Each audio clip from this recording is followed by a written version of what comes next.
Сайн байцгаана уу? За манай подкастны 2 дахь дугаар өнөөдөр орж байна. За өнөөдөр бид нэр зочинтой за Баасангийн Номин Чимэд ах маань бидний урилгаар хүрэлцэн ирсэн байгаа. За Номин Чимэд ахаа ерөөдөө монголчууд бид нар 13 дугаар 100 14 дугаар зууны үеийн түүхээ ерөөдөө бол маш сайн мэдж байгаа. Залуу үе маань ч гэсэн мэдж байгаа. Бид нар одоо Монголын нууц товчоо за эсвэл үзэж байгаа кино зурвал те барууны кинонуудаас ч гэсэн Монголынхоо тэр үеийн түүхээс тодорхой хэмжээний мэдээллийг аваад байгаа. Гэсэн хэрнээ бид 100 жилийн өмнөх монголчууд бидний туулж, давж гарч ирсэн энэ их зовлон зүтгүүрийг төдийлөн мэддэггүй. Энэ удаагийн дугаарт би цагаан бороо номон дээр бичигдснээр мөн зохиогч болон түүхч таны нүдээр 100 жилийн өмнөх монголчуудын зовлон зүтгүүр ямар байсан бэ гэдэг талаар яриагаа явах болно. Номин Чимэд ах маань манай үзэж байгаа магадгүй залуу үеийн жинзээ үеийн төлөөлөл үзчихтэр те өөрийгөө товчхон танилцуулаад яриагаа эхлүүлээ тэхөө. За. Сэтгүүл зохиолч товчхон танилцуулал те. За нэг 95 6 оноос хойш сэтгүүлийн салбарт ажилласан. Уран бүтээл тууштай. За яг уран бүтээл хийж эхэлсэн одоо шүлэг зохиол оруулж эхэлсэн нь бол бага сургуулийн үеэс. Тууштай одоо нөмөр уран бүтээл хөөсөн 13 оноос хойш. За товчхондоо бол юм байна. Хуучин нэг үлгэр байд юм аа. Монгол ард нэг далуулч бэлэн сэнгийн үлгэр гэдэг байдаг штэ. Түүн шиг тийм толгинтэн толгой ширв байж гинэ гэдэг үлгэр байд юм. Одоо ер нь баг хүмүүс тэрийг мартсан шиг байна. Тэр үлгэр дээр хийж үзээгүй ажилгүй явж үзээгүй газаргүй нэг нөхөр гард юм аа. Тэгээ жаан гэтрүүл гард юм. Тэгээ түүн шиг л одоо 9 шидэ ажил хийж үзлээ. Одоо нэг шавар шавхаа угаас эхлүүлээл дарга зэрэг нь хүртэл хийгээл. Тэгээд энэ өөрөө уран бүтээлч хүний хувьд тийм баялаг сайхан материал түүхийдтэй болж байна гэсэн үг. Бичих сэдв ихтэй байна гэсэн үг.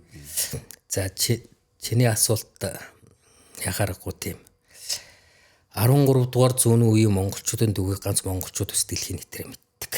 Ягаад гэвэл 13 дугаар зууны үеийн Монголын түүхгүйгээр дэлхийн өндөрлөлтийн түүхийг төсөөлж харахгүй. Тийм өргөн цараатай том түүхийг бид нэр өгдөөс бүтээсэн. Бид нар одоо хов хүн гэсэн тэр шүү дээ. Бид нар өнгөрсөн түүхийнхэн бахархам сайхан тийм зүйлээ голдуу дурсдаг. Гашуун эргэж санахад сэтгэлд одоо тэртэй зовлонтой санаа зовмоор ичмээр тийм үеэ дурсах дургүй байдаг шүү дээ. Тэгээд тэр үндэстэн ч гэсэн ялгаа байна. Тэгээд ганц бид нар монголчууд ганцхан 13 дугаар зуунд л одоо ялан мандал үгүй энэ 20 дугаар зууны ихээр ядарч зүдрэл үгүй манжийн үед ядарч зүдрэл байсан юм биш. Жаргал зовлон хоёр ээлжилж явдаг хорвоо.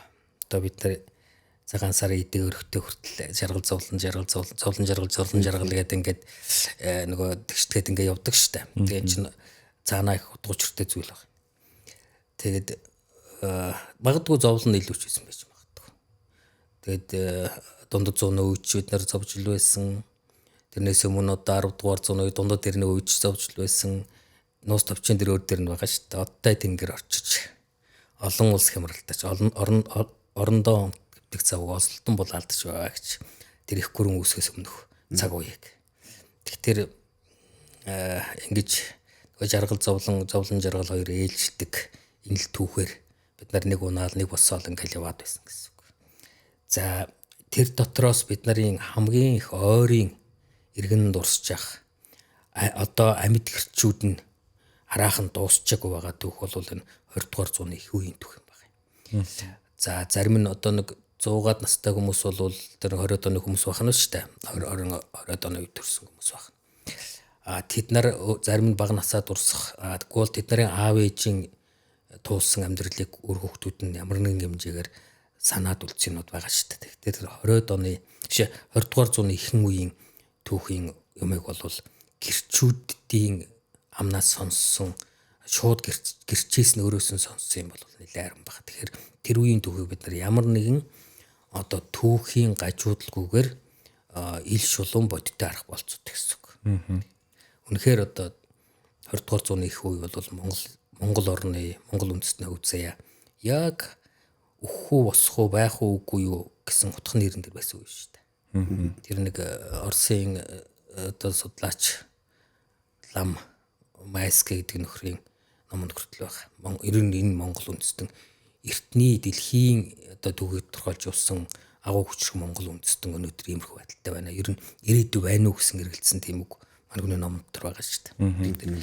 Үнэхээр тийм үе байсан. Окей. За.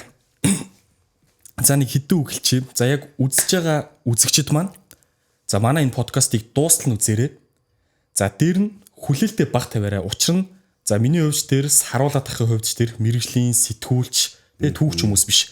Магадгүй яг энэ түүхтэй холбоотой подкастн дээр одоо өмнө дандаа мэрэгжлийн хүмүүс ордог.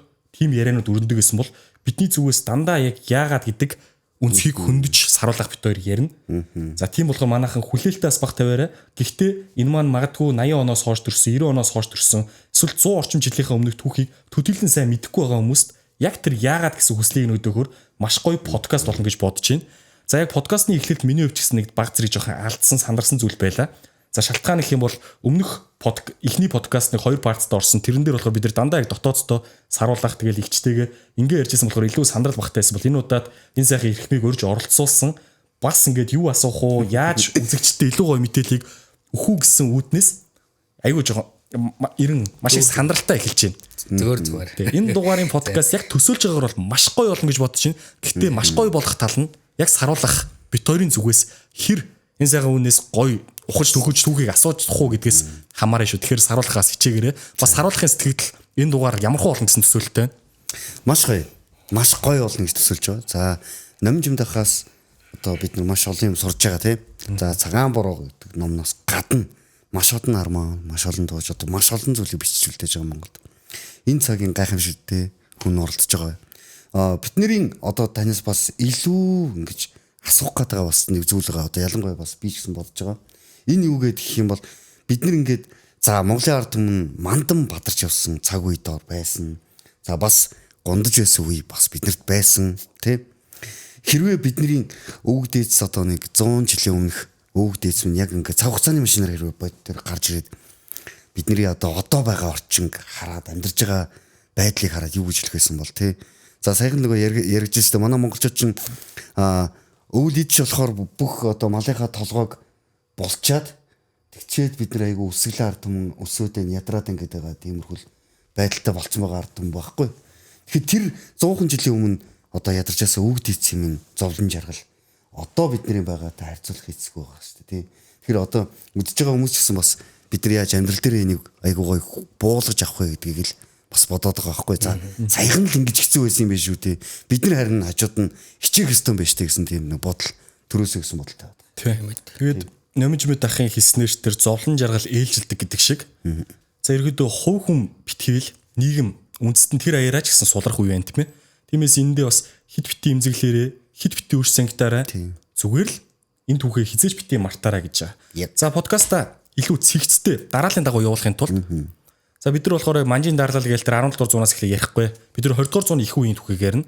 Тиймдээ 20 дугаар зууны ихэнд монголчууд бидний хэл хязгаар газар нутаг хэр хэмжээтэй хэр том байсан юм бэ? Яг одоогийн хэл хязгаараараа байсан уу эсвэл илүү байсан уу? За энэ дээр гэхдээ халах болон өвөр Монгол гэхгүйгээр ерөөдөө Монгол угсаатан Монгол үндэстний маань газар нутаг хаанаас аль хүртэл тэлсэн тийм газар нутагтай байсан бэ гэдэг яриагаа. За номжмэд хасаа асуугаад эхлэе. За нэгдүгээрт нь би мэрэгжлийн түүхч биш гэдэг заавал хэлэх хэрэгтэй байна. Уран бүтээлчийн хувьд Монголын түүхийг сонирхож одоо түүхэн зохиол бичдэг хүний хувьд багасаг хэмжээний юм үтсэн. За 20 дугаар зууны ихэнх үед бид нар чинь газар нутгийн хувьд бол одоогийн зөвхөн Ар Монгол чинь газар нутгийн хувьд их том байлаа шүү дээ. Тухайн үед чинь Ар Монгол, Өр Монгол, Бурайдууд, одоо хөх нуурын монголчууд, ийшээгээ энэ Шинжааны монголчууд гэдэг газар монголчууд байсан. 1900-аад оны үеийн газрын зургийг үзэхдээ зөвхөн Ар Монголын хэл хязгаар бол одоо баруун урд талдаа одоогийн Шинжаан мужийн Хами аймгийн Бичингийн нуруу гэж үүтэй. Бичингийн нурууны урд үзүүрээр тойроод Харлаг дэлхийн нуруу одоо төмөр тайрхан гэж том уулын одоо бараг 4800 орчим метр 5000 гаруй метр өндөртэй их том уул байгаа. Манай Алтай том богдоос мөн өндөр шүү дээ. Тэр уулын бэлээр тойроод одоо тэр Хамби мужийн Хөмөл хотын хойд зах руу ортол тийм удам газар нутаг байсан гэсэн үг. Одоо манайхан зарим сайн мэднэ алхын баруун өмнөд овоо гэдгээс цааш хахад 100 гаруй километр газар сунсан газар байна шүү дээ. За хойшоогоо ховдын одоо танай одоо ховдын булганаас хойшоогоо булган тэр авч чинь Алтай үр талдаа орчод байгаа юм. Тэр хойшоогоо Баян-Улгийн булганаас хойшоо болоод ирэхдээ тэр Алтай руу чинь яг зоогоороо Монгол хэдтэн кил явчихж байгаа. Тэр хуучин болвол тэр Алтай руу чинь дамнсан Уранхайн 7 хошуу гэж байсан. 7 хошууны нутгийн ихэнх нь Алтай нурууны өвөр талдаа байсан гэсэн. Өвөр талдаа цаашаа одоо тэр бас Шинжааны одоо Алтай аймаг болчихсон. Одоо Алтай шар сүм гэж ярьдаг. Цаашаа харсан одоо тэр Шинжаанд харсан тал нь бол Алтай нуруу чинь хар модтой, баавгаатай, Европсын сайхан байгальтай газар юм байна. Бид нар бол зөвхөн уулахаа наадлаа харчаал Алтай нуруу гэж яриад яваад шүү дээ. Тэгээ тэр нь цаашаагаар нилээн цаашаа яваад бил рүүгээ ороод тэр билийчин дагаад нөгөө одоо буланголч доош яваад цаашаа яваад нөгөө хөгтөхөө бууралдахаа гэдэг юм шүү дээ. Тэгээ цаашаа хөгтөхөө тэгээд цаашаа ингээд хойшоо гараад явах дээр том гол болоод эрчсмөрн бол авчиж байгаа. Тэр эрчсмөрний сав газрыг давсан тийм том газар нутагтай байсан гэсэн үг шүү дээ. Одоо манай Ар Монголын нутагч Ар Монголын Уранхайн гэж харагддаг маань. Тэгээд тэр хойшоо Өлөнгөр нуур, Бухтаран мэтэр гэдэг Европсын сайхан байгальтай. Одоо тийшээ Хятадын Шинжаан мужийн аялал жуулчлалын том бүс болчихсон тэр. Одоо Швейцар шиг юм үзүүлээ явж байна шүү дээ. Тэгээ хойшоо Горны Алтай туваа болвол тэр чигтээ нөгөө ховдын гязгаар Уранхайн гязгаар гэдэг тэр чигтээ манайд Ар Монголд арайлагчсан юм шүү дээ. Тэгээд яг баруун зүүн өмнөд гязгаар бол одоогийнх байдалтайгаа ойролцоо байсан гэсэн үг. Байгаль нуур. Байгаль нуур бүрээдтэй байсан гэсэн үг. За урагшаага өөр монголчуудын нутаг бол Цагарамс хойш шүү дээ. Цагарамс хойшоогоо тэгээд хинхний нуруу бүхэлдээ. Байгаль нуур ерөн одоо Ар Монголын нутагт орохоор байсан уу хэлээрээ? Тухайн үеийн байгаль нуур 1900 оны үед бүрээдүүд байсан. Бүрээдүүд гэж монголчууд гэсэн үг шүү дээ. Бүрээд монголчуудад. Гэхдээ бүрээд монголчууд болохоор тэрнээс өмнө манж Монгол руу Ар Монголыг төрөмгөлж явах үед Оросд гарч ирсэн. Тэгээ Оросын газар нутаг гэсэн үг. Тэр тухай бүр төв өмнө гэсэн үг шүү дээ. Тэгээ манж Оросын цагаан хаан хоёрын хооронд хэд хэдэн удаагийн гэлцээр байгуулсны үр дүнд манай хойдлын гэл тогтчихсон байхгүй юу? Тэр чинь төв өмнөх үе шүү дээ. 18 дугаар зууны үе юм. 19 дугаар зууны үе болж дарж байгаа байхгүй юу? Тэгээ тэр үед чинь 19 дугаар зууны энэ өнгөрсөн зууны ихэнх үед Төхнуур энэ Алшаа, Баруун Алшаа, Төмдийн монголчууд чинь тэр чигтээ байсан үе шүү дээ. Монголдоо. Тэгээ Монгол одоо өөр Монголдоо. Өөр Монголдоо бие даасан, өөр монголуудад бие даасан том хошуунууд байсан байхгүй юу? Одоо бол одоо бид нар Монгол хэтэр зөвхөн нөгөөгийн Монгол улсын хэл газар дотор асуудлыг харж байгаа. Урд талд ч тэр хойд талд ч тэр өнөөгийн Монгол улсын 1.5 сая автгаа төрүүлжин хэмжээтэй газар нутаг хойд хөршид урд хөршид аль алинд нь яг тэр хэмжээнээс зарим тохиолдолд илүүч газар нутаг байгаа гэсэн үг. Тэгээ энэ нэг талаар харамсалтай. Тэгээ өнөөдөр одоо юу гэдэг хойд хоёр хөршидтэй байлт гэсэн үг шүү дээ. Эндээс бид нар юу анзаарах ёстой вэ гэхээр бид сул дорой байх юм бол эмнэгдэлгүй байх юм бол ингэж газар нутгаа хүн ардтайгаа алдах аюултай байна гэдэг л энэ түүхэн сургамжийн гол чухал зүйл нь байна шүү дээ. Түүхийг яагаад мэдэх ёстой вэ гэдэг нь асуудал байна. Одоо бол зарим нэг тийм буруу гаж хүмүүс юм ярьдаг. Түүхээ одоо мөхөж байгаа үндэстэн түүхээ ярьдаг ч гэдэг юм уу те. Түүх үзэгддэг юм болоод өөрийгөө чийж дэлтгэс шааш өгч. Түүхийг үзэх нэг хоёр том учир зүйл байна. Нэгдүгээрт нь тэр ялан дийлж явсан одоо Мандан Бадарч явсан үеэ харж бид нар урам зориг авдаг түүхээс. Бид нар ч н одоо хэрвээ бидний ой санамжаас Чингис хааны түүхийг аваад байх юм бол бид нар өнөөдөр ингэж цогтой, хямартай, бадрангуй ирээдүйд тэмүүлсэн цааш нь ирээдүйд бид Монголд ямар нэгэн байдлаар хөгжинө гэсэн бидний зүрхэнд тийм итгэл үншил байхгүй болчихсон байна гэсэн үг байхгүй юу? Байхгүй гэсэн. Тэр түүхийн тэр бардам сайхан ялан дийлжсэн үе бол үндэстний хөгжлийн ирээдүйн одоо тийм оюун санааны их том тулгуур ирээдүйн хөгжлийн том одоо 70 дуудаг ирчүүч болж идэг зүйл байхгүй. Нөгөө талд нь энэ гашуун түүхүүд байна шүү дээ. зөвхөн одоо 20 дугаар зууны ихэнх үеийн тэр газар нутгаа их алдсан хоёр талдаа одоо Жинүүгийн Монголын газар нутагч үндсэндээ нийт Монголын эзэмшиж байсан газар нутгийн бараг 5-1 шүү дээ. 5-1. 5-ныхаа 4-ийг алдчихсан. Энэ гашуун түүхээ бид бас давхар санаж явах хэрэгтэй. Энэний журал нөгөө ихтер бид алдаанаасаа суралцж бид илүү бат хүчтэй хүч рүү байх хэрэгтэй. Тийм учраас л тэр сайн муу юмыг бүгдийг санаж явах хэрэгтэй л гэж гарал яриад байгаа юм л да. Түүнээс энэ хоёр хөрчтэй байдаг гэсэн үг шүү дээ. Одоо бид нар газар нутгаа аваад дати гэдэг асуудал байхгүй. Бид нар өнөөдөр бидний нөхцөл байдал ч тийм боломж байна. Тийм. За тэгэхээр ерөөдөө бид нар түүхийг бол хизээж мартаж болохгүй. За харин өшрөхөж болохгүй. За ингээд ярианаас ерөөдөө дүгнээд үцхэд бид нар зөвхөн ар Монгол гэхгүйгээр өвөр Монгол, бурайд Монгол гэж бид нар ингээд бөөндөө энэ хил хязгаараа бодоод үцхээр хоошоогоо байгаль нур буюу дэлхийн цэнгэг усны хамгийн том нөөц баруун урд тишээгээ Алтай нурууны үргэлжлэл тэ 100 жилийн өмнө гэхэд Алтай 5 богдоос ч өндөр оргил хүртэл Монголын газар нутагт хараалж ижээ. Урагшаага өвөр Монголын газар нутгийг тооцоод үзэхэд цагаан хэрэм хүртэл тэ энэ нутаг энэ Монгол гэдэг үндэстэн язгуурт байсан байна. Хоёр дахь асуулт маань болохоор энэ том газар нутагтай эвлэлд нь нэгдвэл маш хүчтэй байж болохоор энэ ус яагаад хүчгүй сул дорой байсан бэ тухайд бүгд яг л үннийг ярэ. За яагаад сул дорой байсны эхлэл түүхийг ярих юм бол бүр их хүрэн задарч унснаас эхэлж ярих хэрэгтэй болно. Эзэнт их хүрэн задарч унснаас биш. Чингис хааны болон Чингис хааны залгамжлагчдын байгуулсан Евразийг дамсан супер эзэнт гүрэн 60 жил оршоод бодрон 4 хэсэг болж хуваагдсан. Тэгээ 1260-аад онд хоорондоо байлдаад эхэлсэн шүү дээ. 90-ний дан гараад эхэлсэн.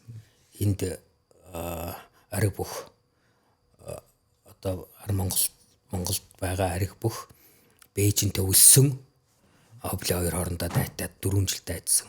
Гэтэл энэ Транскавказад зүчи удмынхан хөлөөгүйгийн удмын хоорондоо дайтаад эхэлсэн. Дундад Азад цагаатаа удмынхан бас хоорондоо байлдаад эхэлсэн. Ингээд гурвалжин төрүүлжин байхан дайн гараад айжмаар бид нар одоо тэр баруун тишээ хальж гарсан монголчуудын асуудалтай бид нараас бүр холдоод тэд нар маань одоо өнөөдөр зөвхөн одоо өлгөр домог түүх болж үлдсэн. Монголын газар нутаг дээр байсан нэлээд удаан хугацаанд орсон тогтносон. Бид нар чинь хятадд Бээжин төвлөд Юан гүрэн гэж байгууллаад тэгээ Юан гүрний мөхөлч гэсэн бас их сурамжтай түүх шүү дээ. За яг хятадууд нөгөө энэ бослог гаргаад Мингүрэн байгуулж явах үед бослог гаргасан үндсэн шалтгаан биднээс болсон байхгүй. Зарим түүх төр байдэн шүү дээ. Нэг хятад хүнээс 120 жилийн татварыг урдчлаад авчихсан байх шүү дээ. Тэгээд хятадуудыг бол нэлээд одоо Юан гүрний үед чинь тийм нэг 4 тийм каст систем маягийн байгуулжсэн. Нэгдүгээрт нь одоо монгол хүн байна. Хамгийн атагт нь хятад хүн байна. Тэгээд яг адилхан ял одоо гимзэм хийхэд монгол хүнийг нэг торгодог хятад хүнийг алдагч байт юм уу те. Иймэрхүү нэлээд хатуу ширүүн дарангууллын үр дүн. Тэгээд дээр нь бид нар манайхан өөрсдөө тийм нэг тансаглалж ивэд. Тансаглал гэдэг юм чинь ерөөсөө тэгээд хүүхнийг ч алдаг.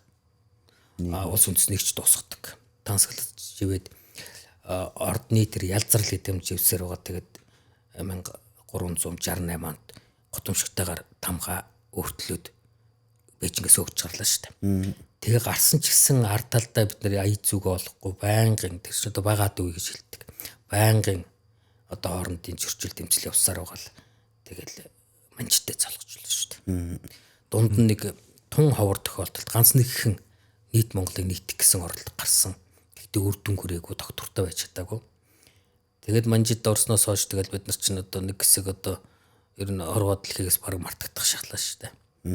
Тэр 19-р зууны төгсгөл үе 20-р зууны ихэнх үед энэ Монголын газар нутгаар явсан их олон 10 аялагчд бай. Тэд нарын аялагчид янз бүрийн худалдаачид, улс төрийн дипломат ажилтнууд, тагнуул туршуулуудын явсан мэдээллүүдээр бол ар Монголын нөхцөл байдал бол үнэхээр өрөвдөлттэй байдал дүрслэгддэг. Тэндээс маш тодорхой дүр зураг харагдаж байна. Тэгж явсаар бол 20-р зуунтай золгож ирсэн.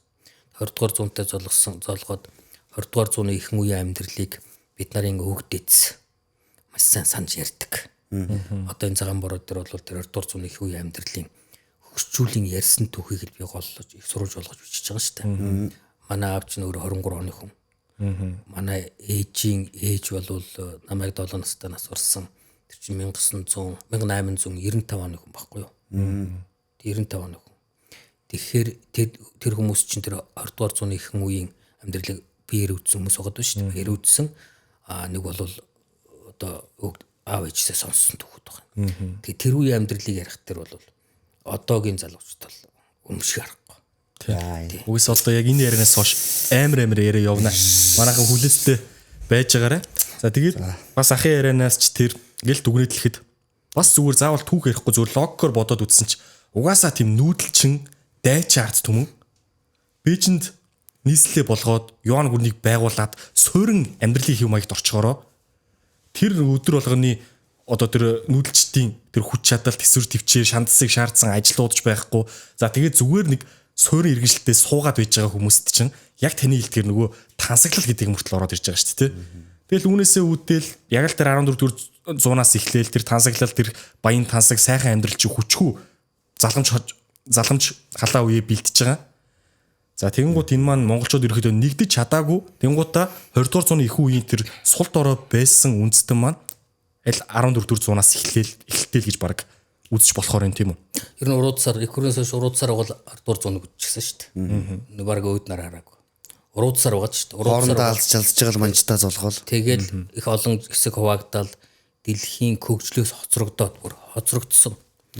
Одоо Европ таянд аж үйлдвэрийн хувьсгал гарч байгаа чинь манайх одоо ингээд тагд бод Нью-Йоркийн State Empire Building гэдэг нэг 108 давхар сүлд болсон барилга байлаа шүү дээ. Одоо янзын сайхан барилга байна. Тэр чинь 1931-32 онод барьсан байв та. Тэр үед чинь бид нар энэ хэдэн хувьсгалын сөрүүтэй хөөцөлтөд боргоо шийдэн барьцлаг үйжсэн шүү дээ. Юу гузуугнаас салсан юу тулгуунаас салсан байсан юм уу тэр? Салуугүй тэр нийтээрээ бол тэр 50 гарчээ салсан шүү дээ тэр тулгуунаас тийм. Тэгэхээр бид нар ер нь дэлхийн хөгжлөс хоцорсон байсан үнэ. Тэгээ одоо тэр үеийн 20 дугаар зууны ихэнх үеийн монголчуудын амьдралыг хүнээс л хүрээ болон цөөхөн гэдэн одоо язгууртан үг бол баян чинэлэг хүмүүсийн амьдралаар төлөөлөн ойлгох болцоог. Тэгээ одоо тэр 40-од оны үед амьдарч исэн төрсөн хөгжүүл одоо ярьдаг шүү дээ. Хөл нүцгэн ер нь хүүхэд байхдаа хутбарг өмсч үзэх хөгж. Хөл нүцгэн гүйж яваад өхөр шэхтэр үг бол өхөр байхдаа очиод нөгөө өхрийн шээсэн дээр баасан дээр зогсох тэр халууд өгөө сайхан болдог байсан гэж.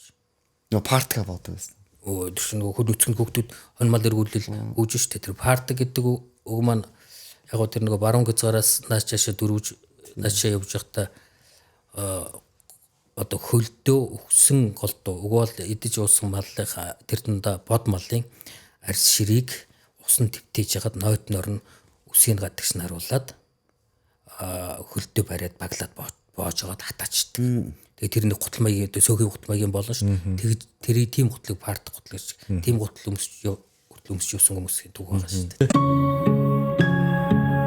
Сайн байцгаана уу? Та бүхэн Монгол хүн 2.0 подкастыг сонсож байна. Бидний үг дээдсийн Монгол угаа. Амьдралын хэм маяг. Тэдний үнэт зүйлс өнөөгийн бидний дотор Хэрхэн оршиж байна вэ? Бид хаанаас ирсэн бэ? одоо хэн болж байна? Цаашдаа хэн болох вэ? Энэ бол уламжлал ба Орчин үеийн уулзуур дээрх Монгол үний тухай яриа юм. подкастнда тавтаа морил.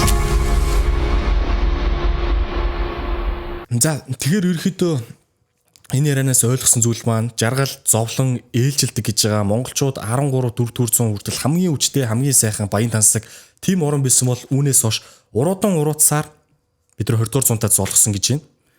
За тэгвэл эсрэгээр 17-8 дугаар зуунд хамгийн хүчрэг байсан манжууд ч юм уу тэр үндэстэнгүүд хизэнээс одоо яг монголчуудыг 13-4 дугаар зуунд маш хүчтэй байхад манжууд ирэн ямархуу байсан бэ тэр үед. Тэд нар эсрэгээр зовлонтой амьдрал дундаас магадгүй 17-8 дугаар зуунд хүчрэг болоо гараад ирсэн болов. Та энэ талаар За Евразийн тал нутагт нэг 3 нүүдэлчин үндэстэн нэлээд зөнгөлөх байр суурьтай байсан. Баруун талд одоо энэ баруун тал гэдэг нь тэнгэр уулаас одоо Карпатын нуруу хүртэл өргөн удам нутаг байгаа шүү дээ. Тэр нутагт нэг хэсэг нүүдэлчид нэлээд хүчрэг удаан хугацаанд хүчрэг оршин тогтнож байсан. Эрт дээр цагтаа бол сакууд тэгээд алаанууд, скипүүд гэдэг. Тэгээд яг 13 дугаар зууны тэр дундад дэрний үед бол нөгөө орцууд половцэ гэж хэлдэг. Куманууд гэдэг бас зарим түүхэнд монголчууд болох тэр Кипчакууд гэдэг. Тэр нүүдэлчд нэлээд хүчрэг оршин тогтнож исэн гэсэн үг. Манайхан чинь тэдэнтэй хөөцөлж явсараад онгор хүртэл явчихсан шүү дээ. Кипчакуудаа өнөөс хөдөлж явсан байхгүй юу? Нус товчин төр хүртэл байгаа шүү дээ. Тэр чөмөрний хөвөнд зэв төмөр дэрхтээ зэв очиж нөгөө мэрэгдүүлдгэлийг дарахтаа Кипчакуудыг хамтараад ирсэн гэж. Тэгээ тэрнээс хөдөлж явсараад тийш очсон байна. Энэ Төвазын одоо бидний амьдарч байгаа тэнгэр уулаас хянганы хоорондох энэ удам нутагт монголчууд Монгол хүсаатан одоо хүүнүүс үнүүгээс хойш одоо нэг монголчууд бид нар хүртэл энд үнэмлэхүй зөнгөлж ноёлж ирсэн. Зүүн талд болох тэр энэ одоо Бохон болон одоо хянганы нурууны цаад астер солонгос явах хүртэлх зайд зүрчдүүд үе мандан босч үе урууданд орж ирсэн бас босч унаж ирсэн үндэстэн байхгүй. Одоо өрн төвхийн тавцангаас зүрчдүүд бараг л арилж устдаа дуусчих шиг байна. Тэд Чингис хааны үеийн түүхэн дээр гардаг шүү дээ. Чингис хааны өмнөх өвгдөөд байга тэр зүрчдүүдтэй үзэл зүрчдээ алт уус гэж гарч илээ шүү дээ. Умар гэттэй гэжэлсэн. Тэд нар тэр зүрчдүүд маань тэр манжуудын өвгдөдсэн. Тэгээд зүрчдийн алтан улсыг монголчууд өгөөд дааны үед нам дарсан. Дундад зууны үед бид нар нам хэсэг нам байж байгаад 17 дугаар зууны их үед буюу 1600 оны их үед ахад босоод гараад ирсэн зүрчдийн тэр усны 3 аймаг гэдэг нь одоо тэр Нурхаач Баатар тэргүүлээд ахиж босч ирж байгаа. Тэгэл манжи гэдэг алдар аваад хүчийг авсан. Одоо манжи нараас ер нь яг нэг 10 сая орчим манж хүмүүс байна гэж байгаа. Манжи нарын байгуулсан Азад байгуулсан агуу том эзэнт гүрний манчин гүрний яруу алдар өнөөдөр өвийг шууд хятадууд авчихсан. Одоо манж гэхээс илүү хятад гэдэг ойлголт бий болчихсон. Тийм өгөөд юм да монголчууд тэр манжнаас тэр адилхан цагаан гэрмээр сэлэм далайж орсон. Гэхдээ манжнаар гарч идлаг хөвч. Монголчууд яажиг буцаа гарч ирсэн.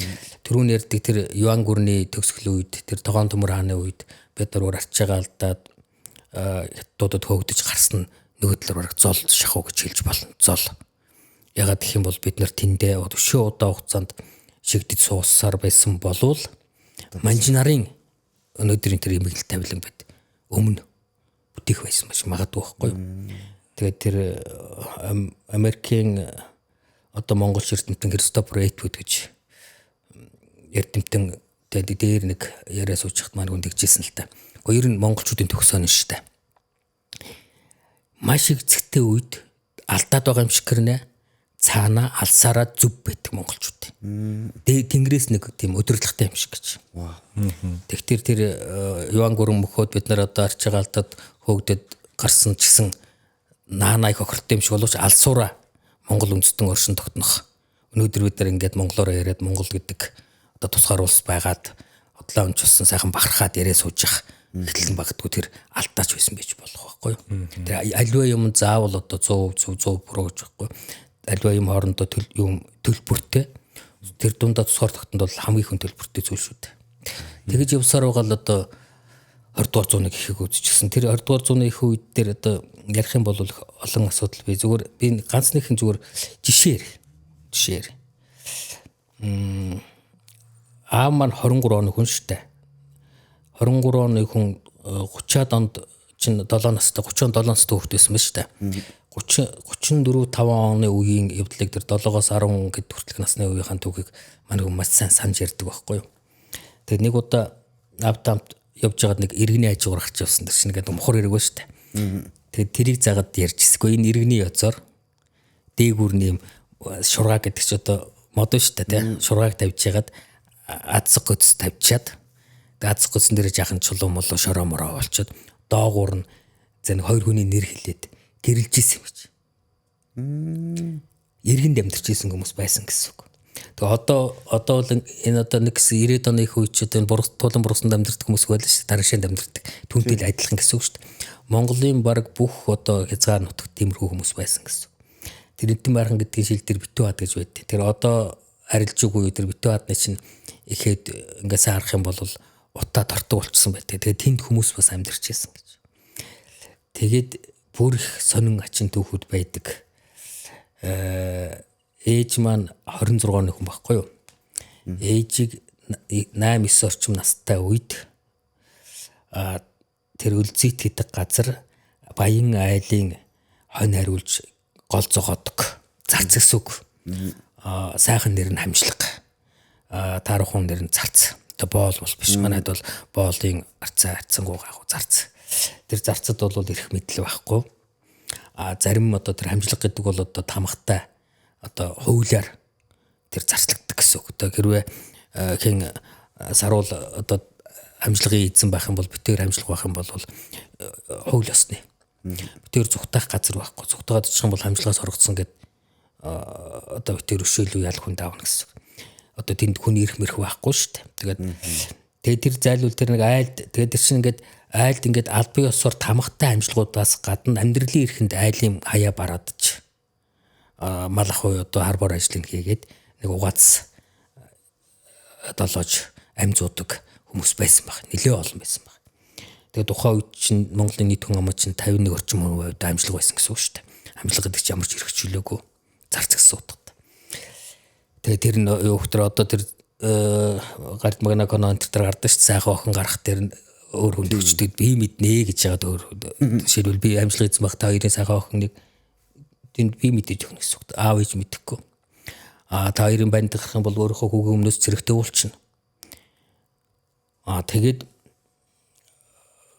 тэр айлын хаяа бараадаж явжсэн авгаа нэг 4 хүүхэдтэй байсан байгаа. Том хүн цэрэгт явчихсан. Тэгээ 1920-д оны цэрэг гэсэн үг шүү дээ. Тэр үед чинь тэгээд тодорхой хугацаагүй заримдаа 6-7 он цэрэгт явдаг байсан юм байхгүй юу? Цэрэгт явчихсан хойгоор магадгүй тэр зайлуул ядарсан авгаан хүү тэр эзнийхээ хамжлага эзнийхээ хүүгийн өмнөөс явсан шиж болно. Явсан хойгоор тэр эмэгтэй биеийн муудаад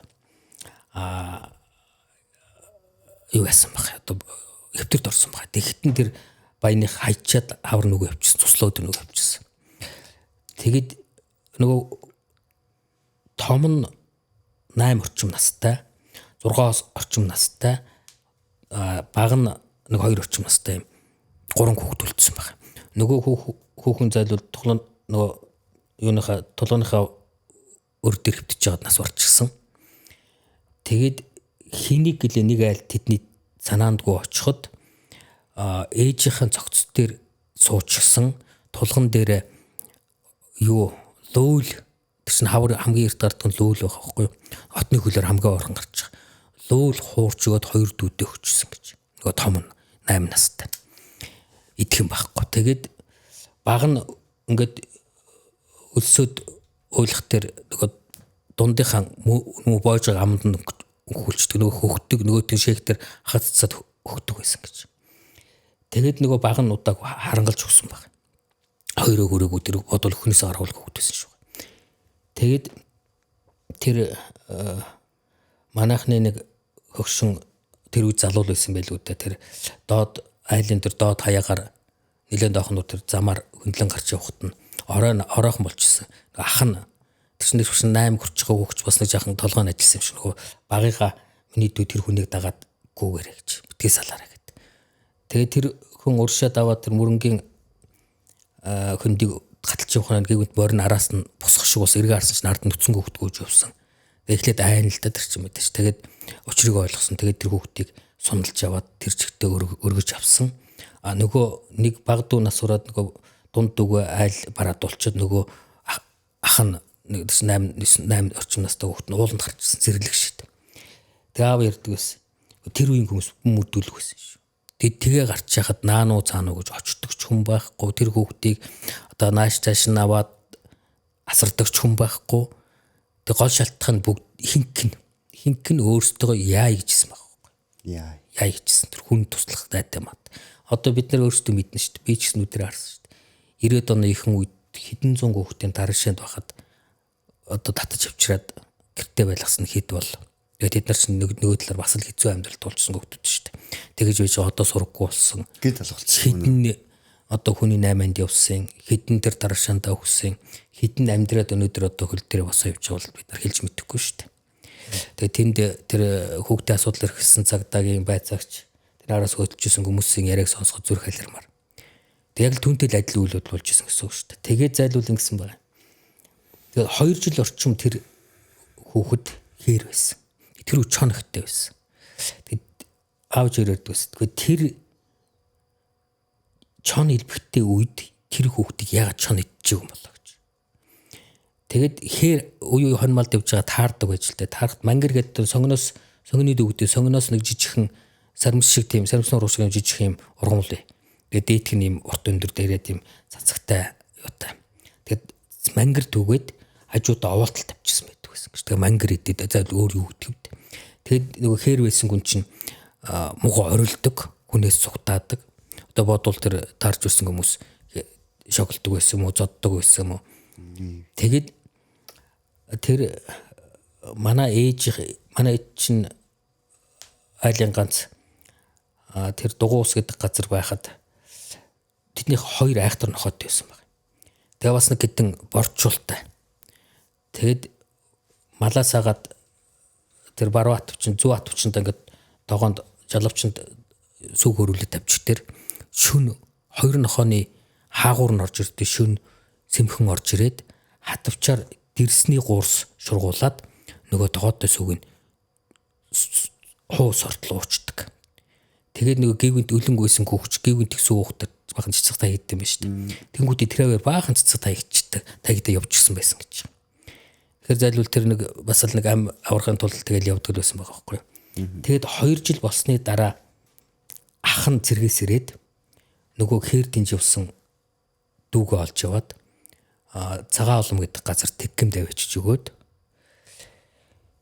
тэгээд тэнкмээр дамжаад нөгөө зайлвал 2 жил хээр өвчтөж нэг хэсэг зэрэлгшин штэ тэр чинь. Тэгээд хэлж ярьж чадах яриа хөрөө хүнтэй харьцаж чадах байгаа. Тэгээд сүүл рүүгээ тэр тэгэмд яаж игээл хүн болгосон юм шиг байна.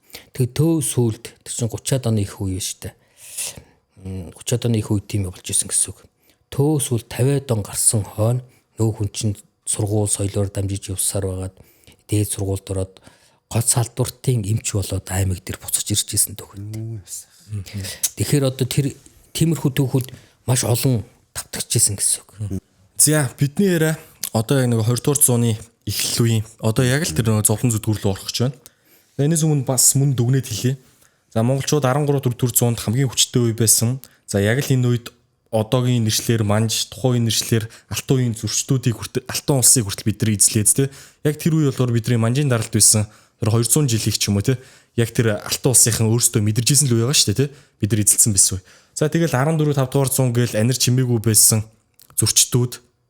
За тэгээд буцаад хүчрхэгчтэй тэ нурхаа чимээх жанжны хачаар буцаад хүчрхэгжиж за хятадыг цагаан ирмэн дотор нь хорж монголчууд руу хүртэл орж ирж тэ Монголыг хүртэл дарамтандаа байлгасан хэдэн зуун байсан. За яг энэ болохоор юу харуулж ийн гэхээр түүх дээр дандаа цаг хэрэгж идэг жаргал зовлон ээлжилж идэг хүчтэй үе сул дороочуудаа бүтээдэг бол сул дорой дарамтанд байсан улс орн буцаад хүчрэх хүмүүсээ бүтээдэг гэж харагдаж байна. За магадгүй монголчууд бас л нар үзээгүй хэдэн зуун болсон байна.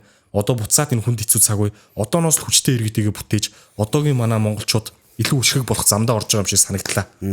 За энэ мөн маш сайхан байна. За одоо бүгдээр иргэд бол ярьчлаа шүү дээ. Монголчууд 19 20 дугаар зууны ихэнхэд ямар хуу газар нутагтаа ямар байсан. За одоо бид нар яг зовлон руу орцгоё. Яг 20 дугаар зууны их үед монголчууд, ар монголчууд дээрч тэр, өвөр монголчууд дээрч тэр ерөн хойноосоо, урдаасаа, баруун зүүн талаасаа за яг бидрийг зовоодог байсан, бидийг дарамтлагдаг байсан. Яг л тэр улсууд бидний тухайн үеийн дайснууд. За тэр хүмүүс хэн байсан юм бэ яраа? Бүгдээр хойд талаасаа эхлээд ярил. Хойд тал харьцангуй гайгүй байсан. За баруун талаасаа эхлэвэл Оросын цагаан Оросын нөгөө казакууд ерөн Сибирь дээрээ ярил эзэлсэн шүү дээ. 16 дугаар зууны үеэс эхлээл зүүн тишээгээ Уралыг даваад тэрнээс өмнө бол Уралаас цаана л Оросууд байлаа шүү дээ. Уралыг давж явсаар бол Энисэ мөрний гатлал байгальдалаар орж ирэл тэр манай Түшээ таан энэ чинь одоо Түшээ тааны нутаг одоо Засаг тааны Алтан хааны нутаг энэ чинь хойшгоо бүр Красноярскийн босх хүртэл байлаа шүү дээ. Омск хүртэл. Тэгэл хойноос шахаж төрж орж ирсэн. Уртлаас мэдээж манж нар тэгээ манж талбаан дор хятадууд төрсэн юмнууд байгаа. баруун талд бол 20 дугаар зууны ихэнх үед манайхан нэг айхтар том дарамт болсон зүйл нь хууху юм баг. Энэ цагаан буруу дээр маш тодорхой үтсэн. Хуухунаар чиний дэмждэг хөө. 1800 оны дунд үед Шинжаанд шилжиж нүүж очсон хятадууд нутгийн ислам шүтлэгтэн уугурууд болон одоо Түрк Хусааны улсуудтай нүүж очиод тэнд исламын шашинд холноор орсон баг. Тэгээ исламын шашинд ороод исламын ариун улс буюу одоо тэр мажахид гэж ярьдаг шүү дээ. Ариун улс байгуулах гэсэн ийм тэмцэл хийсэн. Одоо манжаас салж. Тэгээд бараг 20 хэдэн жил бослого мэн гаргаад тэгээд ялагдсан. Ялагдахтаа 20 хэдэн жилийн байнгын одоо дайн самууны эцэст яасан бэ гэхээр төгсгөлд нь тодорхой үзэл санаагүй уулга дээрэмчт болж өөрсөн. Шууд дээрэмчт болж өөрсөн. Тэгээд тэр дээрэмчтийн сүүдэр баруун монголчуудад гүнзгий нөлөө үзүүлсэн. Өнөө болтол баруун монголчууд одоо зарим миний үеийнхэн бол маш сайн маш яруу санд руу орж ирэл одоо хууаа гэж орж ирэл хоёр үг гэлчээл ингээл бичгнэл гараад явдаг. Тэр яруу санд руу явж байгаа хүмүүсийг хуугу төөгдсөн юм шиг гэж ярьдаг. Тэр ой санамжуулсан гэсэн үг. Хуухунаар баруун аймагуудыг хуухлаа зогсохгүй наашаага энэ хар хорин хүртэл товтолж ирсэн. Улаастай гэдэг хар хорин лөө хүртэл товтолсон. Урдуура энэ өмнө говор орж ирсэн хуухунаар бүр дорногой хүртэл явсан байдаг. Одоо баруун тийш явхад Баянгар аймгийн Өлзий цумар дарддаг штэ. Өлзий цумын тэр дээд уулын бэлд Өлзийтийн хүрээ хийдвэсэн. Тэн дээр хүртэл тийм болж л байсан юм лээ. Одоо хуухунаар ороод ирэхэд тэр хүрээний ламнаар айлуудын дээд уулуудад дөрөхөд хүрээний ламнаар нь үлдчихсэн. Тэгээд тэд нарыг бүгдийг кятсан гэд тийм хуучдах хүртэл нутгаа ярьдаг. Тэгээд хуухунаар яадаг вэ гэхээр зүгээр нэг одоо ирээ дээрэмдэд явдаг биш. Өрөөгд таарсан болгоно алж хятаддаг огт хүүхнүүдийн одоо зарцаар авдаг, секс болгож авч явдаг. Тэгээд үхрээсэлдэг. Тий, тэгээд бүр айхтар одоо тийм хэрцгий тушин хүмүүс байсан байна. Одоо манай нутаг туугуутай холбоотой их хуучаар их олон бий. Дээр нь баруун гизгарт голсон тэр олон хүмүүс дотор ч одоо асгийн дээрэмчт бас дагаж орж ирсэн зүйлүүд их олон байгаа. Тэгээд одоо энэ баруун аймагуудаас одоо Ховд, Баян Үлгийн, Говьалтай, Баян онгорын гизгарын нэг 10 гэдэн сум байгаа юм. 12 3 сум. Тэр сумдын иргэд бол ер нь энэ дээрмүүдийн көлт өртөөгүй өрх айл бараг байхгүй. Бид нар чи ирчүүдийн халаад огт хүүгнүүдийн орлуулаад аваа явчихдаг, малтай намтуугаа явчихдаг. Замдаа эцэж цуцаа явах юм бол алаа хийчихдэг, хадан дээр тохоо хайдаг. Гизгээр нь холбоод одоо тэр бууд алга нүрээ хойд хөндөд гизгээр нь тохоо хайчихсан төөс үлд хүртэл гавлан гизэгтэй холбоотой байсан гэдэг хүртэл яриа биш үү. Тэгээд энэ цагаан бороо тэр түүхүүдээс зарим нэг нь оруулсан байгаа. Бүгдийг нь оруулах болцсон байхгүй. Тэр чинь хэдэн 10 хэдэн 100 түүх байгаа шүү дээ тэр чинь. Тэр гашуун түүхээс зөвхөн гэдгийг одоо сугуулж авч зохиолд төлөөл болгож оруулсан байгаа. Тэр нь баруун гизгарт үйл явдал маш ариун өрнөсөн 20 дугаар зууны ихэнх үед. Тэр хуухунаар одоо бид нар мэддэг одоо манайхны тэр 2000-ад нэг кино бий. Улаастад цэргийн бослох гэд байгаа. Улаастад алах дөрвөн аймгаас цэрэг цуглуулад улаастад цэргийн бэлтгэл хийж байгаа. Тэр нь одоо нөгөө хоол унд залин бүлүү утас сунар гэдэг юм дутуу учраас тэнд байсан цэргүүд бослого мэн гаргасан 2 удаа бослого гаргасан байдэ. Нэг нь 1883 онд төлөөд цэрэг онолтын бослого гэдэг. Нэг нь 1900 онд одоо хүн динг 50-ны бослого гэж. Тэр бослого тэр цэргүүд ягаад тэнд цуглуулад байсан бэ гэхээр баруун талаас давтлан орж ирж байгаа хуухуу нарыг эсэргүүцэх гэж тэнд хүчцүүлүүлсэн байхгүй юу.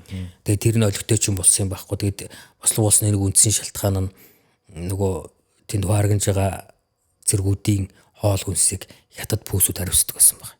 Тэгээд дэд хятад пүүсүүд өдөртөө мах энэ төр өгдөг янз бүрийн байсан шиг байхгүй юу. Тэгэл тийм нас болж бослого мэн гарсан байлаа. Тэгээд тэр бослогыг манжнаар цус урсган дарсан. Сүүлд нь 1880-90-ад оны үед би одоо тэр манжийн цэргийн жанжны нэрийг мартчихад байна. Тэр юу их тэр яг тэр бослогын тэр Шинжааны тэр бослогын бүс нутгуудад 10 хүний 9-ийг алсан гэж байгаа. Маш аимшигтай гэдэг катлаг гэсэн. Тэгжиж тэр хугад босгоч дарагдсан байхгүй. Гэхдээ тэр хугуун нарын үлдэгдэл байсаар л байсан. сүүлд нь 1940-од оны үед гаминданууд баруун гэлээр ялангуяа Байтаг богдоор хэдэн удаа төрөмгийлүүллээ шүү дээ. Тэр үед нь Гопаншаны хуухуу нар гэж тийм нөгөө өмнөх хуухуу нарын үлдэгдлүүдийг тэнд одоо зэвсэгт нэг батальон болгож ороо салаа болгож ашиглаж исэн байна. Тэр нь гаминданы цэргийн одоо хамгийн шилдэг манайхаар бол одоо элитийн батальон маяг юм шиг байсан байхгүй юу. Тэгт тэр хуухуу нарын үлдэгдэл 40-од он гартал бараг 50-од он хүртэл байсан гэсэн үг. Тэгэл одоо баруун гүзгарахны ой санамжинд тэр одоо болтол арилаг бол явж л байна л да. Одоо ингээд явдаггүй мартагдах л байх л та. Тийм. Манай одоо хөшөө авчин бидний уурал цагнахта хуухай айл хийдэг л дээ гэсэн үгээд чийдэг гэсэн юм. Муу хуухай гэдэг. Хуухай айл гэдэг хуухойлээс юм байна л да. Тэгээ айгу ялангуяа манай ховд тийшээгээ баруун аймаг тийшээгээ маш их ядарсан байдаг. Тарвга аавтайгаа тарван давжаас хүүхдийг нүдэн дээр нь аавын алаал өөрийг нь дүүждээл морин дээр чирч авч ирэл хоолоогоор нь зүгээр хавхтаа тарвыг авах гэж л тэгдэг байсан. Тэгээ айл амтны мал адуусын одоо ялангуяа сарлагыг маш ихээр нь тууж явдаг байсан байна. Тэгээ манайх ч гэсэн тэр одоо зовлондос өрцөн айлтын нэг л дээ. Тэгээд манай одоо хөшөөж нэр яриа эднийг сонсох юм бол тэгээ хүн тисхий эцэхүү яргалал твчхий эцэхүү зовлон донд л бас саяхны хүртэл бид нараас амьдарч ирсэн юм шиг. 100 жилийн өмнө шүү дээ. 100 жилийн өмнө. Тий одоо 40-од оны явдалчтай 30-40-од оны үед ч гэсэн бас тэр дээрэм тонол байж л байсан. Говьалтай аймгийн Эрдэнэ сумын тэр соёлын төвийн эрхлэгч, соёлын төв биш музей эрхлэгч бүсгүй ярьж л байлаа л да. Яриад уйлал ярьжсэн л да.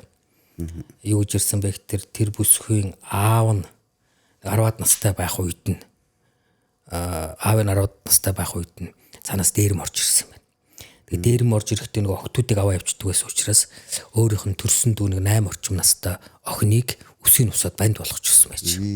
Тэгээ яг тэр дээрэм орж ирдгийн өглөө дүүтэйгээ тоглож байгаа тэр ах нь болох тэр 10 настай байсан байна гэсэн үг шүү дээ. Дүүтэйгээ тоглож байгаа нөгөө охин хүүхчин чихээ эмэг зүүдэг цоорхоо байсан. Нэг газраас нэг эмэг олоод дүүдээ нэг өрөөсөө эмэг зүг өтгөж. Гэтэл үдээс хойш ч юм уу та нөгөө дээрэм орж ирээд эхлээд нөгөө охин дүүг нь үсийн усчихсан бандгээ тоогоогүй хайж явах гэсэн. Охин эмгийг харчаад охин байна гэд морин дээрсээ шүрч аваад яваад гэсэн. Гэтэл аав нь тэр өвлжийнхөө арын хатан дотор өөр 5-6 хүүхдээ дараа хөвчихсэн. Тэгээ нөгөө охин нь хоёр хөл нь гоцтой урдуур ингээд хөндлөн тавьчихдаг хоёр хөл нь гоцтол гарын сарвалцаалаа шүү дээ. Аав намайг аваач гэж байдгаараа барихад доод шууд тойрсон гэж 8 настай охин дүү. Тэгээ тэр бүсгийн аав хүн хөтлөө. Тэр өвөө нь буюу одоо тэр охины алдагдсан охины аав нь хүн хөтлөө муу охин минь амьд байгаа болов амьд байгаа гэсэн зүм байна. Тэр охиноо алдсан гэж харуулсаар гад өнгөрсөн гэж байгаа. Тэгээд тэр чинь тэр бүсгүй аав бол нөгөө эмэг зүүжүүдэг ах нь болох тэр хэрвээ би эмэг зүүжүүг бол охин дүүм нь надтай хамт байгаа юм да. Хүний нутагтай гэж явахгүй байсан да гэж харуулсаар гад өнгөрсөн гэд хоолой зөнгөрөөд өөлөд ирчихсэн. Баянгор аймгийн Баяндөр сумын Маарам сандаг гэж одоо баруун аймгийнхан сайн мэддэг том Маарам байж гад урьдчилан жил өнгөрсөн хавар бурхан болчлоо 90 нэлээд гарсан бурхан бол мань хүн ярьжсэн. Тэр нэг айлын их нэрийг барьж яваад нэг олон дээрэмч ээжлээд хүчнэтэй байна л да. Тэгээд тэр хажууд нь хүлэгтэй хөвтөжсэн хүн ярьжсэн юм л. Ирээд өөлөө ярьжсэн гэж. Гэхдээ энэ ирчүүд бид нар ч нөхөд нэг л нэг утгаар дүрх үгүй бол нэг сумал хангалттай байна. Гэхдээ тэр эмгтэй хүн чинь гөөмөн зовж иж хөт юм байна.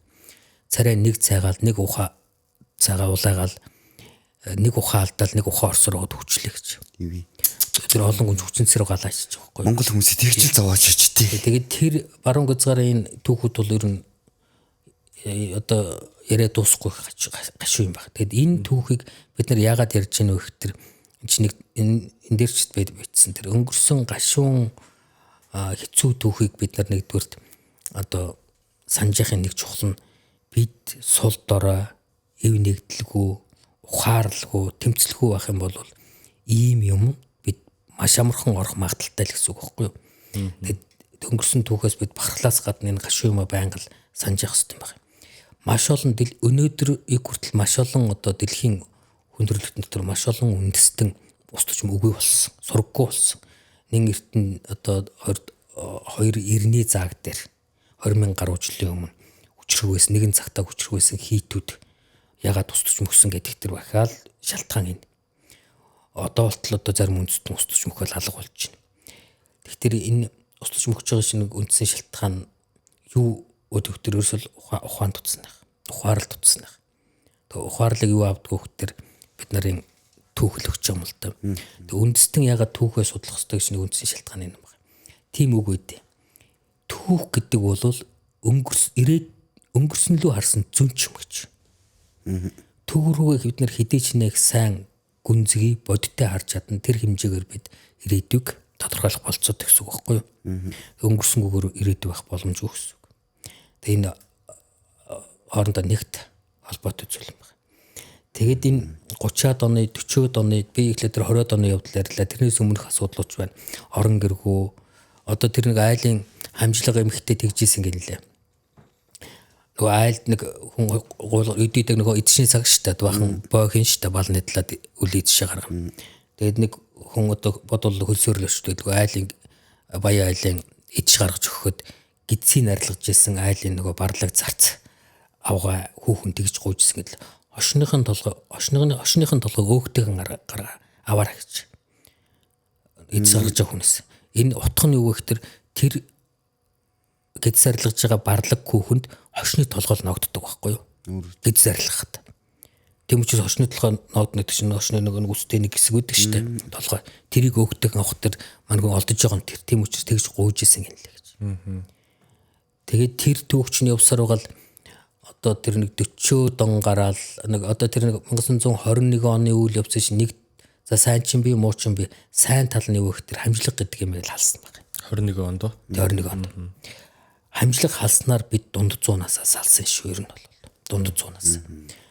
Дэлхийд хамжлагт ёс гэдэг юм хамгийн түрүүн салсан үндэстэн англичууд. Англичууд 1641-42 онд тэр Оливер Кромвелл гэдэг хүний удирдлагадор анхны хөрөнгөтний хувьсгал хийсэн. Тэр нөгөө хуучин феодлын тогтолцоо гэж байдаг тэрийг халсан. Тийм учраас англичууд анхны далайн их гүрэн болж 19-р зуунд агуу том эзэнтгүүрийг байгууллаа шүү дээ. Одоо хөрөнгөтний хувьсгал ялахаар тэнд юу болсон бэ гэхээр аж үйлдвэрийн шин дэвшил гарсан гэсэн үг байхгүй юу? Франц тэрний дараа одоо Францын агуу хувьсгал гэж ярьдаг шүү дээ. Франц тэнд том хувьсгал хийсэн. Европ дахин 19-р зуун гэхэд тэр амжилах ёсноос үндсэндээ салжсан байсан үе. Сална гэдэг чинь хүн чөлөөлж штэ нэгсэндээ тэр амжилгын гам дөнгнөөс боолын гав дөнгнөөс салгасан гэсэн үг. Тэр хэмжээгээр одоо дундад зуунаас салаад шинэ эрний хөгжил рүү эрчимтэй алхаж орж ийн гэсэн үг. Одоо мэдээж алангууд сайхан болчихно гэж байхгүй штэ. Дунд нь өчтнөө олон нуглаа завхрал мүлжлэг юм боллоо штэ. Орос 1861 онд баха 61 он санагдчих юм хамжлагаас салсан. Тийм учраас европчууд өнөө хүртэл Оросыг одоо баг Европыг гэж үздэггүй Европын хоцрогдсон зүүн хязгаар гэж үздэг тийм ойлголт ам бүхтэй байдаг. Тэрний үг тэр хамжлагаас хожуу салсан байхгүй. Гэтэл бид нар 1921 онд бүр хожуу тий 21 онд ордын хувьсгал ялсны дараа 24 оны үндсэн хуулиар хамжлах ёсыг халсан.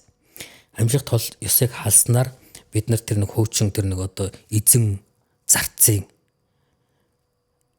харьцааг байхгүй болгочих. Тэгэд эзэн зарцын харьцааг байхгүй болгосны нэг том нотлохоо нь тэр 24 одоо 14 онд одоо 24 онд нэг 100 жилийн ойгол их олон сум 110 гэдэн сум ой тэмдэглэлээ шүү дээ.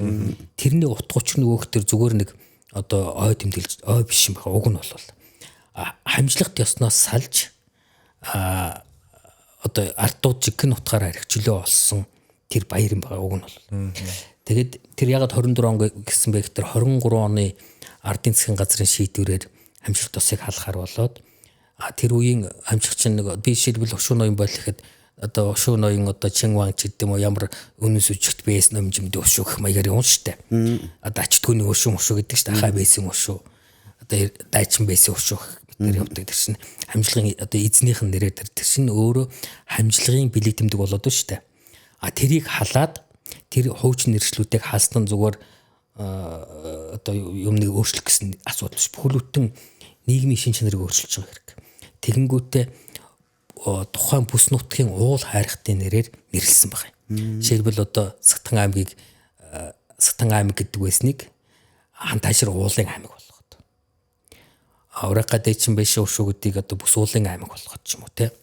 Өгөө бол Хавэсийн өшөө гэдэг одоо Чанман уулын аймаг ч юм уу ийм болгож нэрийг өөрчилсөн. Энэ засаг захааны шинжилгээний цаана юу нуугдж байна вэ гэхээр амжилтыг халсан нийгмийн цоошин харилцаа гэж нэр бий болгосон өөрчлөлт байхгүй юу. Мэдээж тэрнээ дагаад ард нь одоо нөгөө тоталитар тогтолцоо хэлмэгдэл өмөө бослог олон юм дагаад гарсан шүү дээ. Тэгээд зайлшгүй тэр одоо түүхийг харах тэр зайлшгүй үйл явцал байдаг. Хэрвээ бид нар бий бол тэгж ойлгохтой 20 гэдэн онд бид хамжлагыг халаагүй болвол ер нь Монгол улс хөгжих болцоо хэр байсан болоо л гэж. Өмнөх хүндрэлтний түүх байгаад байна шүү дээ. Хамжлагыг эрт талж чадсанараа англичууд санаачлагыг гартаа авч Испанийг, Португалыг ялж далайн эзэнт гүрэн боллоо шүү дээ. Хамжлагыг халдснараа Европ хамгийн түрүүний одоо хүндрэлтний хөгжлийг тэргүүлэгшүүлж чадсан байхгүй юу. Тэр хамжлаг гэдэг бол хүний эрх хэрэгчлөөг тэгж хүн амын хоёр хүний нэг нь хамжлагын буюу одоо эрхчлөөг байна гэдэг чинь өөрөө улс орон хөгжих, хүн хөгжих хамаг одоо боломжийг хаажиж байгаа шүү дээ.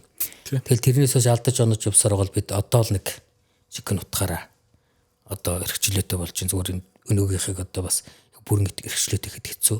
Одоо өнгөн нүдэн дээрээ бол бүгдээрээ юу ярьж юу үлдэх нь чөлөөтэй боловч цаанаа бид тодорхой хэмжээгээр оюун санааны тодорхой бүлэглэлийн тарих угаалтын бас нэг амжилт дотор л яваад байгаа. Яг үнэ. Жишээ би бас боддог юм аа. За би чи 1984 онд төрсэн гэдэг. 90-ад онд сургуульд орсон байна. Тэгэд намайг баг байхад үздэг кино маань болохоор өглөө кино. Скватер ягаад ч юм гэрээсээ гарч ирээд тэнгэр рүү буутаад хэрэг оноод тий. За тэр чинь скватер кино. Тий. Скватер кино. Өглөө скватер кино. Тий, скватер кино. Ингээд ямар нэгэн байдлаар богд хааны одоо Маранбан тэр скватер баг хорлоод ч юм уу тий. Яг энэ нь болохоор бидний сурах хүч төр байсан асуудал. Тэгээ би тийм кино үзэж өссөн. За энэ скватерыг алсан хүн богд хаан юм байна ч юм уу тий. Тэгэд энэ нөгөө одоо ингээ эргээ ботхоор амар өрөвдмөр гохгүй бүр ингээд тий. Яг тийм юм зүйлд итгэж үнэшээ явж исэн байна. Үнэхээр оюун санааны одоо богдмол баригдмал зүйл. Одоо үед яг өнөөжс бас ялгаач ялгалдуу тэгэл ингээл одоо энэ мэдээллийн энэ чөлөөт байдал энэ үер биш үү? Энэ дундаас үннийг олж харах магадлал маш хомс. Үннийг олж харах тий. Тэр хэмжээгээр яад өгтөр бид нар олон хэсэг болж олон өөр ихтгэл үнэмшилтэй болж хоорондоо талцж маргач л байгаа юм. Зөвхөн нэг сайн тал нь энэ өөрөө хүнийг чөлөөтэй ирж бодох оюун санаа илүү улам илүү хүчрэг болох энэ зүй ёсны хөгжлийн явцал гэж хараад байгаа. Зөвхөн дунд нь улс төрийн ямар нэгэн одоо бүлэглэлийн эрх ашигын үүднээс ард түмний тархитлагаа угаах асуудал маш хүчтэй байгаа нь жахарамсалтай. Гэхдээ тэр угаалт нэг удаа явахгүй байх л гэж бодож чинь яванда ажимда тэр дарангуул энэ мэдээллийн дарангуулаас хүн оюун санааны хувьд ямарсан даван гарах хүчрэг тийм талыг олж чадах байх л гэж бодож шүү дээ. Тэр болох хаа. За манай үе биш юм ахэд. За манай дүүнэр одоо нэг 2000-аас хойш оныхан бол харьцангуй гайгүй болох хэлгүй. Би одоо л тэгэл ээж мэж ингээл надаа юм хэлээл ингэсэн гэж тэгсэн гэж хэрэг ерөөсөө итгэдэггүй байхгүй. Тэгээ та хаанаас харсан юм бол фэйсбүүкээс гэвэл ерөөсөө хизээч итгэхгүй. Ягаад гэвэл угаасаа ерөн тэр хүмүүсийн угаасаа фэйсбүүк дээр хэл одоо тэр тролл багууд гэл байгаа. Энэ бол зүгээр л тарих угаалт маш хүчтэй явд. Тэгвэл энэнд нөлөөлж байгаа зүйл нь амар харамсмаар нь ерөөдөө нэг 80 оноос хойш 80 оноос өмнөх үед төрсэн хүмүүс бол бүгдээрээ за бараг 85 оноос ч өмнөх үед төрсэн хүмүүс бүгдээрээ итгэдэг. Facebook дээр бол хэнийг ч харлуулж болно. Хэнийг ч бурхан шиг болгож болно. Тэнгууд одоо Facebook дээрх нэг постны доорх ч юм уу те эхний нэг 30 комент нь эрэг байвал дагаад дан эрэг комент орж ирнэ. Сөрөг байвал дан сөрөг орж ирнэ. Одоо Facebook дээр зар үйд ш. Төлбөртөө комент бичнэ. Төлбөртөө лайк дарна. Төлбөртөө шеэр хийдэг юм үйлчлэгээнүүд байдаг хөөе. Тэнгууд тэгэл хин нэгэн зарж байгаа бараандаа эрэг сэтгэлж авч болно. Эсвэл муулмаар байгаа дургур өсөн хүндээ сөрөг сэтгэлж авч болно. Яагаад гэвэл эхний 30 сэтгэлийн эрэг сөргөөр хамаарал тэр тэгж үнэлэгддэг. Тэгээд зүгээр нэг худалдаа арилжааны бизнес дээр л ийм зүйл тохиолдож хахад яг улс төрийн төвшөнд энэ намуудын хоорондын төвшөнд бол энэ зүгээр хэдэн мянган трол хаяг хэдэн 100 мянгаар баг яригдах хэмжээний тийм трол баг ажилтдаг энэ тарих угаалт. Энд бол би бол итгэхгүй. Тэгэхээр надтай манай үеийнхний зарим нь итгэхгүй байгалах. Гэхдээ бүрэн 100% бүгд итгэхгүй яг мэдээлэлд илүү цензуртай ханддаг хүмүүс бол байхгүй. Тийм болохоор магадгүй 2000 оноос хойш ч юм уу. Яг энэ мэдээллийн 90 тарих угаалтаас бас салах байх гэж харж байна. Яг нь тарих угаалтаас салах байгаа гэсэн итгэл байгаа юм. Тэгээд яг бид нар нөгөө 20 дугаар зууны монголчуудын туулсан гашуун зовлонгийн тухай бол ярих гэдэг байгаа шүү дээ. Тэгээд за яг 20 дугаар зууны их үед баруун аймагуд ийм байсан байна. Хуухуу дээрмсгээ зүүн талд бол хонхуузууд байсан байна. За би надад асуух юм яач нэг дүгнээд бас хэлчихэ. Бид нар ингээд маш олон сэдвүүд ингээ хөндөө ярьчих болов хүмүүс бас жоо ойлгоог өнгөрсөн байж магадгүй. Би дахиад яг энэ хэсгийг одоо сөхөөд ярихад 20 дугаар зууны ихэнд бол бид нар тий манай Дар Монголд тал талаасаа л ирэн дайснууд байжээ. Биднийг тамалд зовоод хүмүүс байж. Бид нар сая хэдэн минутын туршил бид нар баруун талаа ирсэн тийм ээ. Бидний баруун талаас хуйхуунууд хэмээх лалын шашинтай цагаан альчууртай хятадууд лалын шашинтай хятадууд голдуул байсан л да. Тэр бас түрк усаны уугур казак киргиз янз бүрийн ерөөдөө эдгэрч ч гэсэн бас манжийн дарлаас гарсан тий гарах гэсэн бослог гарах гэсэн л тэр уугур түрк угсаатай мөн хятадуудтай бүгдийнх нь итдэг шашин лалын шашинтай хүмүүс байсан байна. За шашнаасаач болд юм уу эсвэл тухайн цаг үеийн байдлаас ч болд юм уу биднийг баруун талаас болон баруун урд талаас ч тэр тий ерөн үе болноороо орж иж монголчуудыг 20 орчим жил гэсэн үү? 20 байтугай. 50 он хүртэл баг гэсэн үү тий? 40 он дуустал. Тий 40 он дуустал биднийг зүгээр л хамгийн хариг сэрцгийгээр Шинжаан. Одоо Шинжаан байхгүй. Хамгийн хариг сэрцгийгээр тамалж зовоож исэн байна. Ийм дэш тэр одоо энэ подкастыг маань үзэж байгаа хүмүүс ялангуяа баруун нутгийн хүмүүс маань өвөөгөөсөө тий эсвэл өвөөгийнхөө аваас ч юм уу тий бүр ингээд сонсч ирсэн. Хуйхуу гэдэг үгийг ерөнхийдөө сонсч ирсэн үү тий хуйхуу төгцсөн юм шиг гэдэг. Тэг чим энэ үгийг сонсч ирсэн бол эн чин ерөнхийдөө бидний 20 дугаар зууны их үед байсан тэр зовж зүдэрж ирсэн ард түмний дундаас л гарсан үг юм байна. Гэсэн дүгнэлтэнд бид нар хүрч байна. За одоо бид нар зүүн талаасаа эсвэл хойд урд талаасаа ямархуу дайснууд ямархуу зовлонууд байсан болоо. Одоо бас л 20 дугаар зууны өмнө хүн яг босхон дээр 1880-90 оны үед чинь энэ Бээжингийн хойдолд өр Монголд нэг том катлаг боллоо шүү дээ. Тэр одоо Жанжиндогийн катлаг гэж хэлдэг. Ахаал нөгөө манжийн төрчин үнцэндээ сулранд ороод чсэн үе. Хард амхны 2 том дайм болчлоо. Тэгээ урд талд нөгөө цагаан альчууртны бослог гараад баг хэдэн 10 жил үргэлжилсэн том хямрал гарлаа. Энийн үр дүнд ер нь хятад орн бол үндсэндээ даяарыг амарсан том хямрал үүссэн. Тэр өмнө талд боссон тэр бослог өмнө чинь баг 120 гаруй сая хүн амир өгсөн гэсэн тоо баримт байдаг байхгүй юу? Одоо бид нар дэлхийн 2 дугаарт хамгийн их одоо охирлтой 72 сая хүн насварлаа гэсэн юм яриад байгаа. Тэр хятад тусан тэр юу чинь баг 4 хүний нэг нь насварсан юм шиг байна. Тэр үед хятадууд нэг 400 гаруй сая байсан гэсэн үг.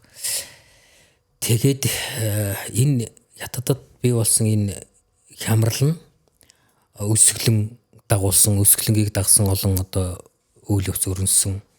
Тэгээ өлсөд ирэхтэр өссөн хүн сүрэг яадгүй гэхтэр аимшигын харгас болдог. Тэгээд хойшоогоо өр Монгол руу цагаан гэрмийг давж хэсэг аимшигтай катлаг үлдсэн тэр.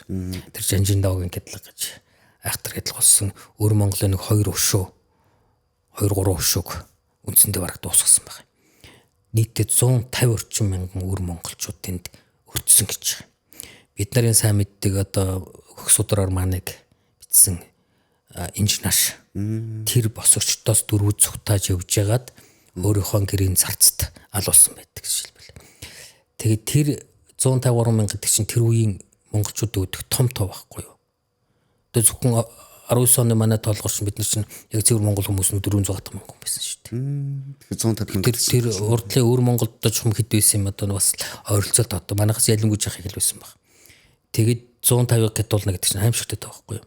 Тэгээд зүгээр алах ш. Тэд нар чинь хүний санаанд багтамгүй аимшигтай яргалал үлдсэн. Одоо энд амнаас харамгүй аимшигтай яргалал үлдсэн байдаг. Тэгээд эзгүүрсэн газар нутаг дээр нь маш олон хятад тариачдыг таригчд нүүн орж ирж одоо суурсан баг.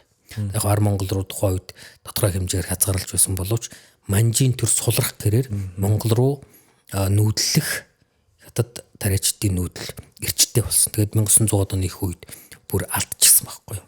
Манжууд дотооддоо тогтоож чадахгүй болсон гэсэн үг тийм. Яг тэр 1800-аад оны сүүлэхээр яг л тэр нөгөө нэг харт амхны дайн тийм бусад хятадны цагаал журтны бослог гээд манжууд ерөөдөө сулраад за хятадуудын бослогыг ч гэсэн баг зэрэг ч гэсэн одоо сулруулахын тулд хэрмээсийг гаргаж хэлсэн юм шүү тийм. Бодлохоор баг сулруулах гэхээс илүү тэр өсгөлэн хятадуудын уур хилэн дарах нэг арга нь Ар Монгол руу өвөр Монголын нутаг руу чөлөөтэй газар дураар нь тавих асуудал байсан шүү. Тэгээ бид нар чинь тэрийг эсэргүүцэж чадахгүй. Тэгэл манайхан өвөр монголчууд зарим нь босоол тэмцээл газар нутгаа хамгаалал тэгэл аль нөгөө адны цэвэр авчруулагдсан халууны зулцах шиг болчихж байгаа байхгүй юу. Нэг талаас хятадын зарцаан төмөн зарцаа шиг нүүдлэн орж ирж байгаа хятад. Нөгөө талаас манжийн авчлага дарангуйл. Тэгээд 11 онд Богданд улс байгуулагдах чинь өвөр Монголын бүх хөршүүд даган баясаж орж ирж байлаа шүү дээ. Тэрний юу гэхээр өмнө нь бол өвөр монголчууд Ар Монголоо ер нь хоёр монголч орондоо бие нөхөлийн шүрдүү шахав байсан уу гэтэл тэр маш тодорхой төвхөд биш шүү дээ. Одоо тэр манжууд төрөн орж ирж хахад сахарын лэгдэн хана Ар монголчууд огт дэмжээг. Ар монголчууд утга өвөр Монголын зарим хэсэг зүүн хэсэг нь бол огт дэмжээг шүү дээ. Гэтэл энэ дэр яхаарахгүй гадны төрөмгийлэлд одоо хятадын төрөлтөнд автсны эрхэнд яхаарахгүй нэгдэх үйл явц энэ дэр маш хүчтэй өрнөсөн. Ер нь юм бидэн шүү дээ. Харийн төрөмгийлэл юм уу гал усны гашуун зовлон хоорондоо таардаггүй ах дүүсийг эсвэл одоо үндэснийг дахин нэгтгэдэг. Ийм баг зүй тогтол шиг юм байдаг байхгүй юу. Тэгээд энэ дэр бид нар Богданыгаа тоорч нэгдэх гэж үзсэн гэвч чадаагүй. Тэгээд ахаад бутарсан. Ахаад бутрахдаа бүр төрөө хүртэл алдсан шүү дээ. 19 онд 15 оны хягтын гэлцээрээр бид нар чинь тусаар тогтнолоо алдаад хятадын дундад дэрэг улсын нэг дотоод автоном мужи болж өөрсөн. Дараа нь 19 онд бүр автономоч устгуулсан шүү дээ. Тэгээд тэр 11 онд Богданд Монгол улсын төлөө зүтгэх гэж өвөр Монголоос маш олон одоо ноёдууд цэрэг ирс, баатар ирс Монголд ирсэн. Удаагүй зарим нь урам хугараа бутсан байт. Тэр удааван энэ чинь очиод өвөр монголчууд бол төр ус байгуулна гэж бодлоо юм байна уу? Хоорондоо алдсан. Тэг хоорондоо таардаггүй. Одоо чадварч муутай юм тэргээд тэгээд буцахт нь хаттын талаас их одоо юу гэдэм дэмжлэг үзүүлсэн. Бээжинд юу одоо газар орон байрны төр хүртэл өгсөн юмнууд байдсан шүү дээ. Тэгээд тэд нар нь буцаагаад нааш нь элчээ уулж монголчууд за та нар болоо одоо төр улс бол чадахгүй гэж ингэж тоглоод яах вэ гэсэн санаагаар монгол ноёдуудыг урхдах гэж оролцсон юмнууд бас байгаа. Тэгээд тэр үед чинь Монголын язгууртнууд Чингисийн ухсааны олон том язгууртнууд ээлж дараалан алуулсан. Улс төрийн аллууд шүү дээ. Хамгийн түрүүн Сагтан Садмар авдан тэгээд Түшэтан Дашним Монголын хоёр том одоо хамгийн том хоёр нь алуулаад тэрний араас тэгэл Чимган хамд орж хүртэл маш олон хүн алуулсан шүү дээ. Яг дандаа их оронч үндэсний үзэлтнүүд. Тэгэл тэр аллах чинь явсаар угаал тэгэл энэ бүх би бол тэгж л хардсан юм. Тэгэл 30 гэд онд өргөлжилсэн, 40 он гартал өргөлжилсэн. Тэгэд энэ нөгөө талаар нэг талаасаа бол харамсалтай юм боловч нөгөө талаар бид нарын тусгаар тогтнолын төлбөр золиослол болох юм да. Чинь үнцэнгүй төлбөргүй юм гэж байхгүй шүү дээ. Энэ хамгийн үнцэнтэй юм бол тусгаар тогтнол юм байна. Тэгээд 30 оны хадгалга алгыг бод харах тэр үнэхээр тухайн түүхэн гадна дотн нөхцөл байдлыг харах юм бол өөр гарцааг үлсэн. Тэрийг өнөөдөр одоо бид нар тэгхээсгүй байсан энэ тэрэ гэж ярих бол түүхийг шүмжлээ утахгүй л дээ. Тэндээс бид нар зөвхөн одоо яах ёстой вэ? Цаашд бид яах ёстой вэ гэдгээл одоо гаргалгаа олж харах хэрэгтэй байна. Тэгэж явсаар угаал одоо 40 он гараад тэгэл одоо 50 он хүртэл бид нар чинь бас хязгаар нутгууд л асуудалтай байлаа шүү дээ. Тэр соёлын довтлогоо гэдэг нэг юм болсон 50 оны их үед. Соёлын довтлогооныг одоо нэг марзан юм л гээл нэг юм ойлгоод байгаа юм. Маск продакшн кино хийсэн биз. Тийм. Гэтэл тэр соёлын довтлогооны чинь нүдэрээ үдсэн хүмүүс сонин түүх ярьдэн шүү дээ. Яг зүгээр арга технологийн хувьд үйлдлийн хувьд бол инээ төрмөр юмнууд байгаа. Одоо шууд акуж орж орол одоо оргонжлийн давыг нь үзэлгөөс урс түгэл үзэл явждаг. Тэгэл шалгаал одоо нөгөө гахаа махаа янз бүр юм зураал ичээгээл ингээл тоншил сэтгүүл дээр хүртэл сон дээр хүртэл зураг хөрөгтэй гаргаал ингээл явж исэн. Нэг талаас арга нь одоо тийм жаахан бүдүүлэг одоо тийм одоо хүч хэрэгэлсэн байдалтай дарангуйсан байдалтай байгаа боловч нөгөө талаар тухайн нөхцөл байдлыг харах юм бол шал өөр ойлголт төрөхөр. Одоо 1953 оны үед сургуулийн багш байсан эмээ одоо амьд байгаа эмээ ярьж байгаа. Тэр үед мөн 60-аад он гарталт чинь сургуулиуд чинь Монгол гэрт ихэнх сургуулиуд Монгол гэрт байлаа шүү дээ. Тэгээ одоо бид нар энэ тухайн үеийн тэр 1900-аад оны ихэнх үеийн угол дунд үеийн энэ суурин газрын гайгуу одоо баян шинэлэг ганц нэг гэрэл зураг авахгүйсэн тийм юм харж чадв. Монголчууд сайхан биш тэ гэж буруу ойлголт өгдөг байхгүй юу? Тэр 50-аад он гартал ихэнх сургуулиуд хязгаар нутгийн ихэнх сургуулиуд гэрт байсан. Гэрт байхдаа яадгүй ихтер гайгуу боломжтой айлууд нэг эсхий ширдэг дэвсгэр авчирдаг. Одоо гар ширмэл эсгэдэг ирсэн гэсэн үг шүү дээ. Ихэнх нь ямааны аз хойны одоо азг тарц авчирдаг. Тэн дээрээ сууж хичээлээ хийчихэд ороо тэрийгээ дэвсж унтдаг. Тэгээд үнсээр бир яг тэр жаага арай жоохон өмнөх үе. Тэр нөгөө үнсэн самбар. Үнсэн самбар улсын үзээр хүчдэг. Тэгээд харандаа марандаа одоо бичиг заасны өвч ховор штэ. Тэгээд ихэнх хүүхдүүд нэг одоо өвлийн цагт бол одоо эдэд сэхсүргэн дээлтэй ирдэг хичээлдээ. Тэгээ нэг гэрт хоёр гэртээ нэгд нь гэрт нь багш нар байдаг. Зарим нь 3 гэр байдаг. 3 дахь гэр нь одоо галдгаа маяг. Тэгээд нэг гэрт нь хүүхдүүд тэндээ хичээлчихэд ороо тэндээ хондог. Тэгээд нэг тэр сургуулийн хүүхдүүд бөөсөн тип гэж болдог. Бөөсөн тип гэдэг нь одоо бөөсөн ихтэд тэрнээс болоод одоо тип гэдэг нь одоо хижиг маяг юм баггүй юу. Тэгээд нас барж 2 3 хүүхэд нас барж. Тэгээд ардын сургуулийн нэр хүндэд одоо алтай болно шүү дээ. Тэгээд тэр бөөснөөс алах арга хэмжээ авсан байна. Тэрийг тэр үйл явдалд оролцож исэн хүмүүс өөрсдөө ярьж байгаа шүү дээ. Тэгээ яаж салсан бэ гэхээр эхлээд их хэмжээний төлөө түүж. Тэгээд хамгийн хүүтэн шинийг сонгож жогоод хүүхдүүдээ нэг гэрт нь богнул нүцгэн унтуулад бүх хувцсыг тайлаад гадаа их урт тийм одоо хэц татж жагаад нөгөө хэцэн дээр өстэй дээлмэл тэр дэвсгэн бүгдийн үсийг гадагш нь харуулад хонуулсан байна. Тэгээ өглөө чинь үүрийн жавар гэдэг нэг юм байна шүү дээ. Үүрээр хамгийн их жавар тошдог уу байхгүй хамгийн их жаварладаг уу. Тэр үед урт бургасан савгаар нөгөө хийдэлүүдийг нөгөө дэвсгэрүүдийг хувцсыг ингээд шахуурдах тэр нөгөө бөөс чин зайлуул хөддөг тэр нэг юмнаас үснээс зуурдаг байсан тэр чадвар байхгүй болчихсон юм байна л да. Цасн дээр борлож хөрөнтөл бөөс нундаг байсан гэж. Тэгж хүүхдүүдээ бөөсөөс салгаж илээ гэж. 50 гэд оны явдал шүү дээ. Тэгээд одоо бид нар энэ чинь ганц одоо манай бар өнгөц цагт байгаа зүйл шин одоо Монголда яриад байсан гэсэн үг шүү дээ. Яг энэ хот орчимд бол архившаараа гайгүй байсан байх.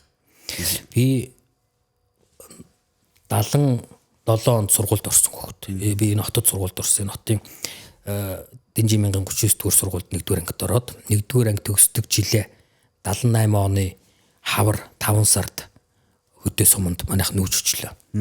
Тэгээ нүүгөөд очиход 78 онд хөдөө суманд ямар байсан гэдэг тэр үед дөрдөг үзэгтэй байсан шүү дээ. Би хотод бол дөрдөг үзэг үзэгдэхгүй байхгүй болчихсон байсан. Тэгээ би хотоос ингээд араас нь ингээд шахдаг, хажуугаас нь эргүүлдэг юм 2 янзын автор үжиг үзэгтэй 4 төргөн үзэгтэй очсон. Хөдөө суманд очиход тэр тийм үзэгтэй өгцөө багш нар бол нэг 25-ын сум нөгөө үзэгтэй хүмүүс бол багш нар байсан. Хүүхдүүд дандаа хөвчлэн дөрдөг үзэгтэй байсан шүү дээ. Тэгээ дөрдөг үзэг чинь ийм хөөрхөн юм жижиг юм одоо бэхийн савтай. Тэгээд нөгөө сурч ирнэлтэй, хариултыг сурч ирнэлтэй. Өвөл хүүтэн цагт тэр бэхийнхаа савны гадуур эсхийгээр уудах хийгээд тэгвэл нөгөө хөлжөөд болдог. Тэгээд 2 дугаар ангичлүүдээ 3 дугаар ангичлүү нэг хүүтэн өвөл болж фармаар хөлдөд. Тэгээд бид нар чинь эсхий хуталтай малгайтай ангидаа сууж хичээлж л 70 гэд донд шүү дээ. Тэгээ ингээд хүүхдүүд чинь тэр дөрдөг үзэгний чинь арны юм юутай хүүхдүүд артлаа ингэж ажилласаар байгаа нөгөө модон ишин ажилласаар салбаачсан.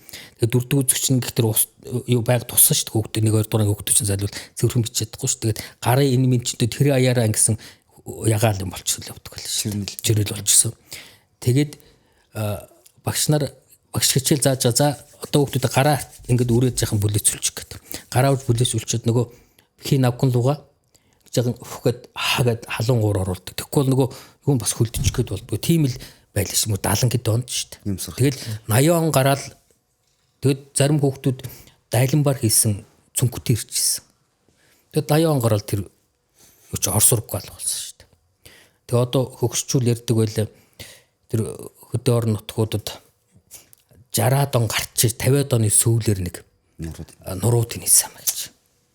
Цагаан гурал идэж үзчихлээ нийтээр. За мэдээж тэр цагаан гурал иддэг юм бол төв сүрэн газар нь хотод моттол бол 1900 оны үед байсан л үг шүү дээ. Гэтэл ард түмэн ямар байсан бэ гэхээр нийтээр 60 он гарч нийтээр цагаан гурал цадаж утсан гэж. Цагаан гурлууд нь одоо бид нарын одоо идэхтэр таргалаад байгаа болохгүй байгаа цагаан гурлын хэрэглээг хориглогээд байгаа тэр юмнаас анхудад цадаж үтчихсэн байна шүү дээ. Тэгээд тэр үед тулгнаас алсан баг. Биш нь одоо 100-тай, битүү 100-тай болсон. Одоо Говьд аймгийн цогц сумын хөгшин дурсаа ярьж илээ. Чин 50-д оны явдал 60-д оны хүү явахгүй юу. Тэр нөгөө айлууд ил тулхтай байх үед чинь гал түлх төр гэр дүүрэн гэгээтэй байна шүү дээ. Тэгээд ялангуяа одоо тэр мод төлөө явахгүй тэр говь газрах чинь нэг бол аргал хоргол төлнө. Нэг бол харган төлнө. Харганы утаа чинь гашуун гэж чигтэйхэн байхгүй. Хоолоо морсгсон гашуун утаатай. Тэг хоол моол өдөөд нөгөө унгасч өрөөд ингээд яг үед нь гэр дүүрэн утаатай болдог. Тэгээд анхудаа 100-тай болж тэднийх. 100-тай болсон чинь нөгөө өөхөндийн барихгүй. 100-тай болсон нөгөө ил гал чинь гэрэлтэй байсан. Гэвч нөгөө гэрэл алга болчихсон. Өөхөндийн барих тэр нөгөө ил гарлын гэрэлд байсан ус чинь гэрэлгүүдэд харахгүй болохгүй болох тэр аав нь 100-ынхаа дээдлийн хэсгийг ингээд дээшээ харсан хомрууд харсан гэсэн нөгөө том онгоолгоод авцсан чинь утаас агаад болоогүй буцаагаад бөглөж исэн гэж. Дундав аймгийн Дэрэн сумын нэг хөгшин 80 хэдэн настай хөгшин 2-3 жилийн өмнө бас тийм дурсаа ярьж л. Тэгээ бид нар ингээ хоолоо идэхдээ ялангуяа дундгав руу чинь нөгөө төлөө муутай аргал хомойлголдоо төлнө. Тэгээ утаас агаад болдгоо. Тэгээ ингээд хажууд дэшээ ингэж хажуулдаж хөвч жоод хоолундаа иддэг байсан гэж. Тэгээд нөгөө утаага цагаан сарын өмнө утаага нөгөө тэр чинь ингээд тэр үе эсхий чинь одоогийн үйлдвэр эсхий шиг юм нягт биш. Гар эсхий учраас хялгас их унждаг. Тэгээ тэр утаан дотор ч нөгөө хялгасанд нь ингээд сагалдаргалаад ингээд одоо нэг цаан цохоод ингээд унжчихсан байдаг. Тэр үн шиг хар хөө ингээд сагалдарлцсан байдаг. Тэгээд харган юм уу одоо тийм илчтэй гал түлэх тэр дээш их гал ингээд дээш соролцсон шүү дээ ил гал юм чинь.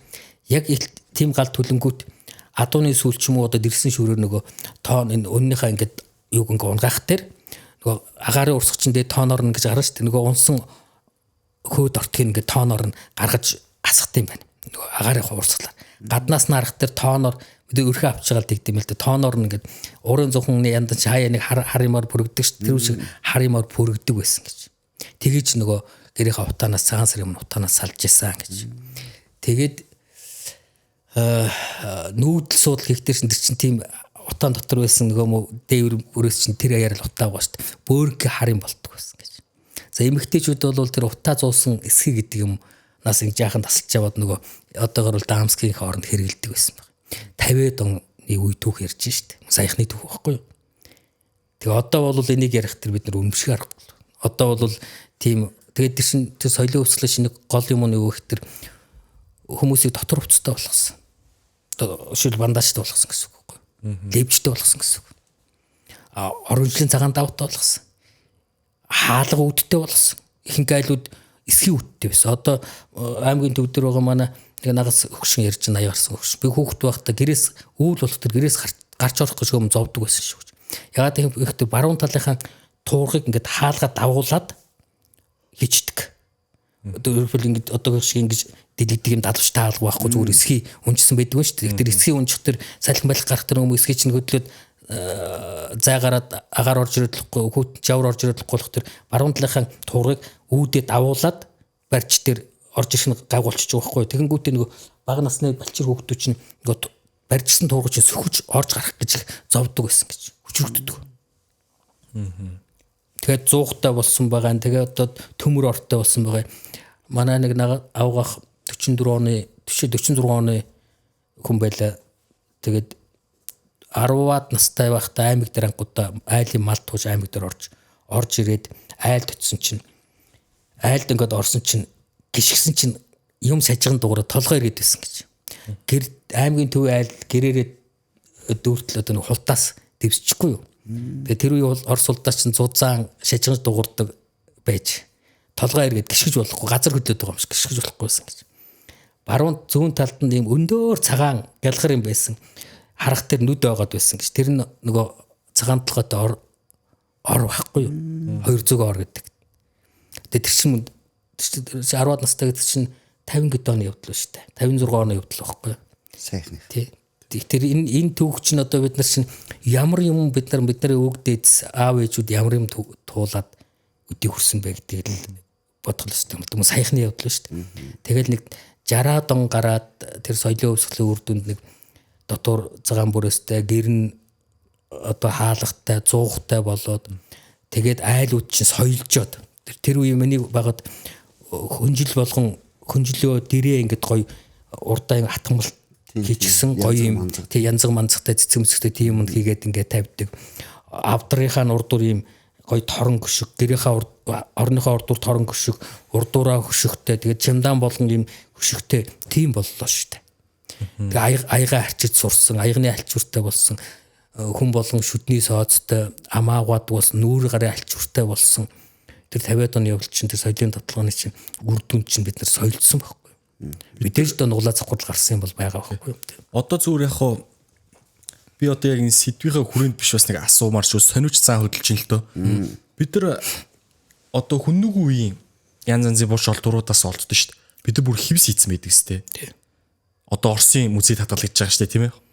За нэгдүгээрт хоёрдугаарт бид нар хүннүгийн үед ч тэр за мөн 13 дугаар зуунд ч тэр техник технологи дайны технологийн хувьд ч тэр те бид нар онц төтлөөр тэр одоо тэр орчин цагийн катапульт тэр гэдэг байгаа онц төтлөөр бид нар мод боловсруулсан байсан биз дээ.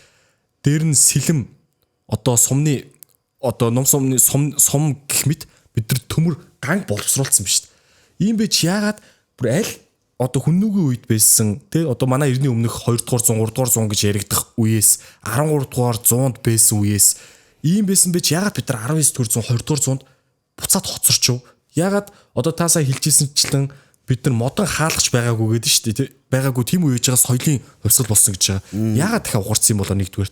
Хоёрдугаар бид нар тэр зүгээр мод боловсруулах бол төмөр боловсруулж байгаа хүмүүсийн үед мод боловсруулах бол ингийн асуудал өстэй. Гэтэл ягаад бид нар модны орны толгой арчаад хүртэл тэг гайхшиг төтий тийм байсан юм болоо. Энэ ард түмний амьдрал тэр бидний түүхий архиваас олддог барьдаг чинь зүгээр жирийн игэл ардыг хэвстэй орчуулахгүй шүү дээ. Дандаа язгууртнуудыг орчуулад байгаа.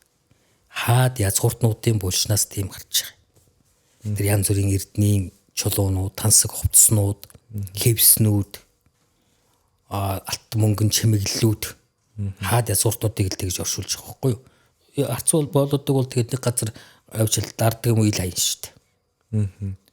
Марко Пологийн тэмдэглэл төр байдаг л үү дээ. Монголчууд эмэгтэйч тэр бүгдээрээ торгон думсан. Тэгээ нөө тосон думбаж торгонд яах гэдэг лээ. Тийм ард иргэдэн тийм баян тансаа байсан. Торгонд ороогдож тэр чинь аргагүй шүү дээ. Бид нар их хүрэн байсан юм чи. Тэр үед бид нар өөрсдөө үйлдвэрлэегүй зүгээр л одоогийн хэлэхээр бол импорт гэх юм уу? Зүгээр нөөсөн дөнгөйсэн дагаар усуудаасаа оруулж авч исэн л бараануудаа эсвэл өөрсдөө бид нар тэр торгон моргоо янз янзын муралдаг гэсэн болов уу? Үгүй яг өөрсдөө хийх нь хийцлээсэн баг. Техник нь тэр гаднаас авчирсан юм шүү дээ. Одоо тэр Марко Пологийн тэр хинийх нь Полоно Карпиных тэр түүхэн тэмдэглэл дээр байгаа шүү дээ. Тэр нөгөө өгөөдөө ан чинь ингээд бүр ингээд тэр хар орны хитэн эрдэсийн агуулгач ингээд дүүрчихсэн. Ирсэн гүнд ингээд даахаар нь алт мөнгө өгөө явуулдаг. Тийм байсан уу байхгүй юу? Дэлхийг атгахжсэн үндэстэн чинь одоо тийм тансаг юм хэрэглэв байх. Бүгдээр доргоо бүгд. Тэгэл урууцсаар байгаа тэр 20 дугаар зууны их үеч бид нар бүр байж болох доод хэмжээндээ тулаад ямар сайндаа Монгол нэгэн цагт дэлхийг дагуулж усан Монгол үндэстэн байх уу юу гэдэг асуудал яригдчихсэн үе шүү дээ. Энэ дээр хүмүүс нэг юм дээр төрөлдөд байх шиг болд. Юу ихтэй би ахаад хэлье. Баян чинэлэг, сэхэтнэлэг, чадaltaй төв суран газрын улсуудын өнөөдөр үлдээсэн гэрэл зураг хараад монголчууд бүгд тийм байсан гэж ануурах гэдэг. Тэр эртний археологийн олдроос гарч байгаа одоо тансаг нарийн юмнуудыг харж монголчууд бүгд тийм байсан гэж ануураад байт. Ард түмний амьдрал тусдаа шүү дээ. Тийм ээ тий. Одоо бол өөр арьцангуй сайхан монитор нэр боломж болж байна гэсэн үг шүү дээ өмнөхтэй харьцуулахад. Тэгээд яг хүннийг үед ч тэр эзэнт гүрний үед ч тэр бид ялан мандах үедээ бол одоо нэг зүйлийг ингээд хэлэхэд юм байгаа юм. Одоо монголчуудын жимс шүү дээ. Тийм. Одоо Монгол тогт ургадаггүй жимснүүдийг одоо жишээлбэл бананыг гадил гэдгэлчихсэн. Монгол тогт ургадаггүй шүү дээ. Одоо ананасыг хамбургацагт Монгол тогт ургадаггүй жимснүүдийг бид нар бүгдийг нэрлэдэг. Монгол тогт байдаггүй шахуу ер нь дэлхий дээр байдаг бүх эрдэнийн чулууд бүгд монгол нэртэй. Энэ үг хэлж өгтөр бид тэр дэлхийн хэмжээний эзэнт гүрэн байсны улмөр байхгүй юу? Дэлхийн хэмжээний тэрийг эдэлжсэн одоо юу гэдэг тэр том эзэнт гүрэн байх үедээ бид нэр тэр халуун орноос гадил жимсийг хамбургацаг ин авчир идчихсэн гэсэн үг шүү дээ. Тэгээ тийм байсан үеэсээ бид нар уруудаар очил тэр өмнөх түүхээ мартал арчаага алдсаар гал тэр 20 дугаар зүг нөгөө цаашаал байсан үг байхгүй тий. Тийм байгаа. Тэгээд тэр чинь юм биш үү? Дахиад Юан гүрний мөхлийн дараа 1380-аад оны үед хятадууд Мин гүрнийхэн хар орон хүртэл давталсан. Одоогийн энэ бид нарын очиж үзээд байдаг хар орон чинь сүүлд Навтас хааны байгуулсан хар орон шүү дээ. Тэгээд тэр эзэнт гүрний үеийн Чингис хааны үеийн Өгөөд хааны үед дэлхийн улс төр соёл шашин эдийн засгийн төв болж исэн хар орон юуж байхгүй үлдсэн байхгүй. Тэндээс үлдсэн одоо тэр нэг бэлхийн тэг хөшөөл баг шүү. Мэлхийний нэг юм байдаг шүү дээ хараа шүү дээ. Нэг чулуу мэлхий, яс мэлхий. Хитэн тоосх үлдсэн. Тэгээ тэрийг чинь Мин гүрний зэргүүд орж ирээд бүтэн тоосх үлдээлгүй шахуу устгад сүйтгэсэн баг. Тэгээд тийм далай доктор тэгж ярьжсэн тэр хар орны номын санг шатахад 2 сар шатчихсан байна л гэж. 2 сарын хэдэн хоногоор шатах хэмжээний тийм их ном өрнөтлүүлсэн байсан байхгүй юу. Тэгээд сүүлд нь Мин улсын зэргүүч тэр сүүлд нь манжийн үед 2 удаа Монголын орны айл өрх бүрээр явж монголчуудын нөгөө өв түүхээ одоо нуус товчоо шиг өв түүхээ бичүүлдээсэн тэр ардын одоо бүтээл ном судруудыг шүүдэд самнаж устгасан байдаг. Тэр оронд бурхны шашны судар тараасан тийм түүх байна. Энэ үг хэлж нөхдөр нөх альва үндэстнийг уруудуулан дороодуулахын тулд хамгийн түрүүнд түүхийг устгадаг. Ой санамжгүй болдог. Түүхээ мэдэхгүй байна гэдэг ой санамжгүй болно гэсэн үг шүү дээ. Ой санамжгүй бид нарыг хинч өчтөр болсон өнгөрсөн түүхийнхаа амьдралыг огт санахгүй бол яадаг вэ гэхээр гэнэн тэр тийм үнийг зөнг гэдэг байхгүй юу? Гэхдээ тэрийг хэний ч үгэнд итгэн хэнийгч дагаа явна. Хинч одоо чи бол ийм хүн гэхэд үнэмшин. Тэгэхээр хамгийн түрүүн одоо тэр төрөмгөлийн чинь хамгийн аюултай юм. Хамгийн түрүүн түүхийн устгадаг. Тэгэхээр тэр бид нар чинь ийм олон удаагийн геноцид соёлын оюун санааны геноцид олон удаа өртөжсэн түүх байна шүү дээ.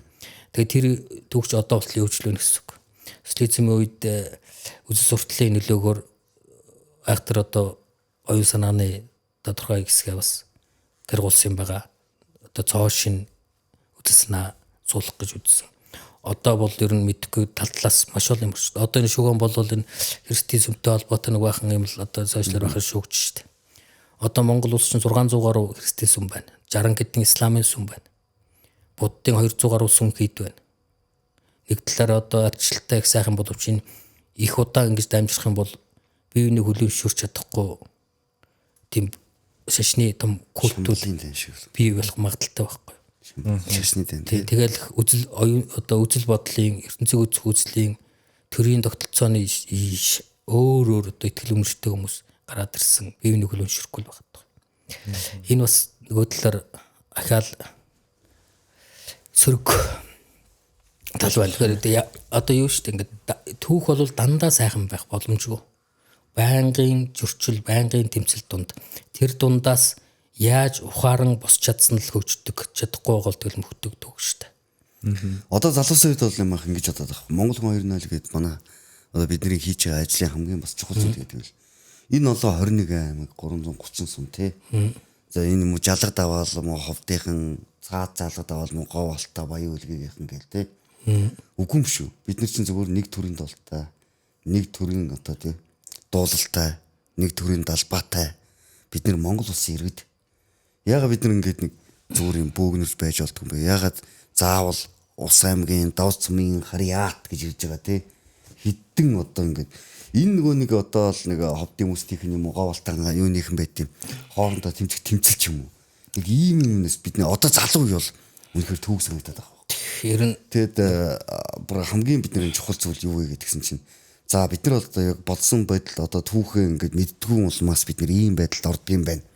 Тэ за 13 дугаар зууны үеийн бидний өвгдээсэн монголчуудын оюун санааны тэр агуу төвшин юу байсан юм бэ? Бид нар юу гүшгддэг байсан юм бэ? Айл бүхэн алтан тэ жорлонтой байсан юм уу? Альсгүй айл бүхэн одоо тэ одоо манай байгаа одоо ах нарын одоо энэ одоо удирж байгаа байдлаас ингээ харахад одоо маш их эд хөрөнгийг шүтгчд бид нарт бас олон байгаад гэж санагддаг. Бидний одоо яг гол ноён нуруу юу байсан юм бэ? Жанжин шиг мань юу байсан юм бэ? Би монгол хүн гэхээр бусдаасаа бус улс үндэснээсээ юугаараа онцлог оюун санааны байдлаар ялгардаг байсан юм бэ?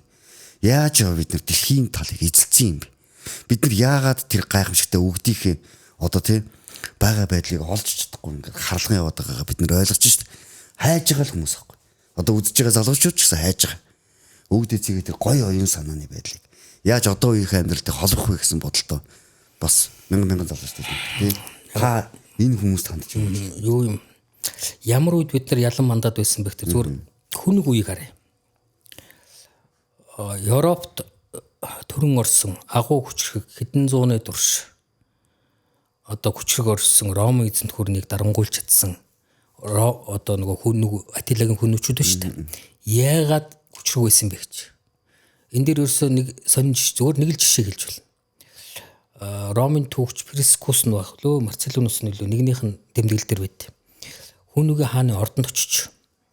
Ордонд очиход тэр төв болон зүүн Европын 30 гаруй одоо үндэстний хаадууд цугласан том найр болчих.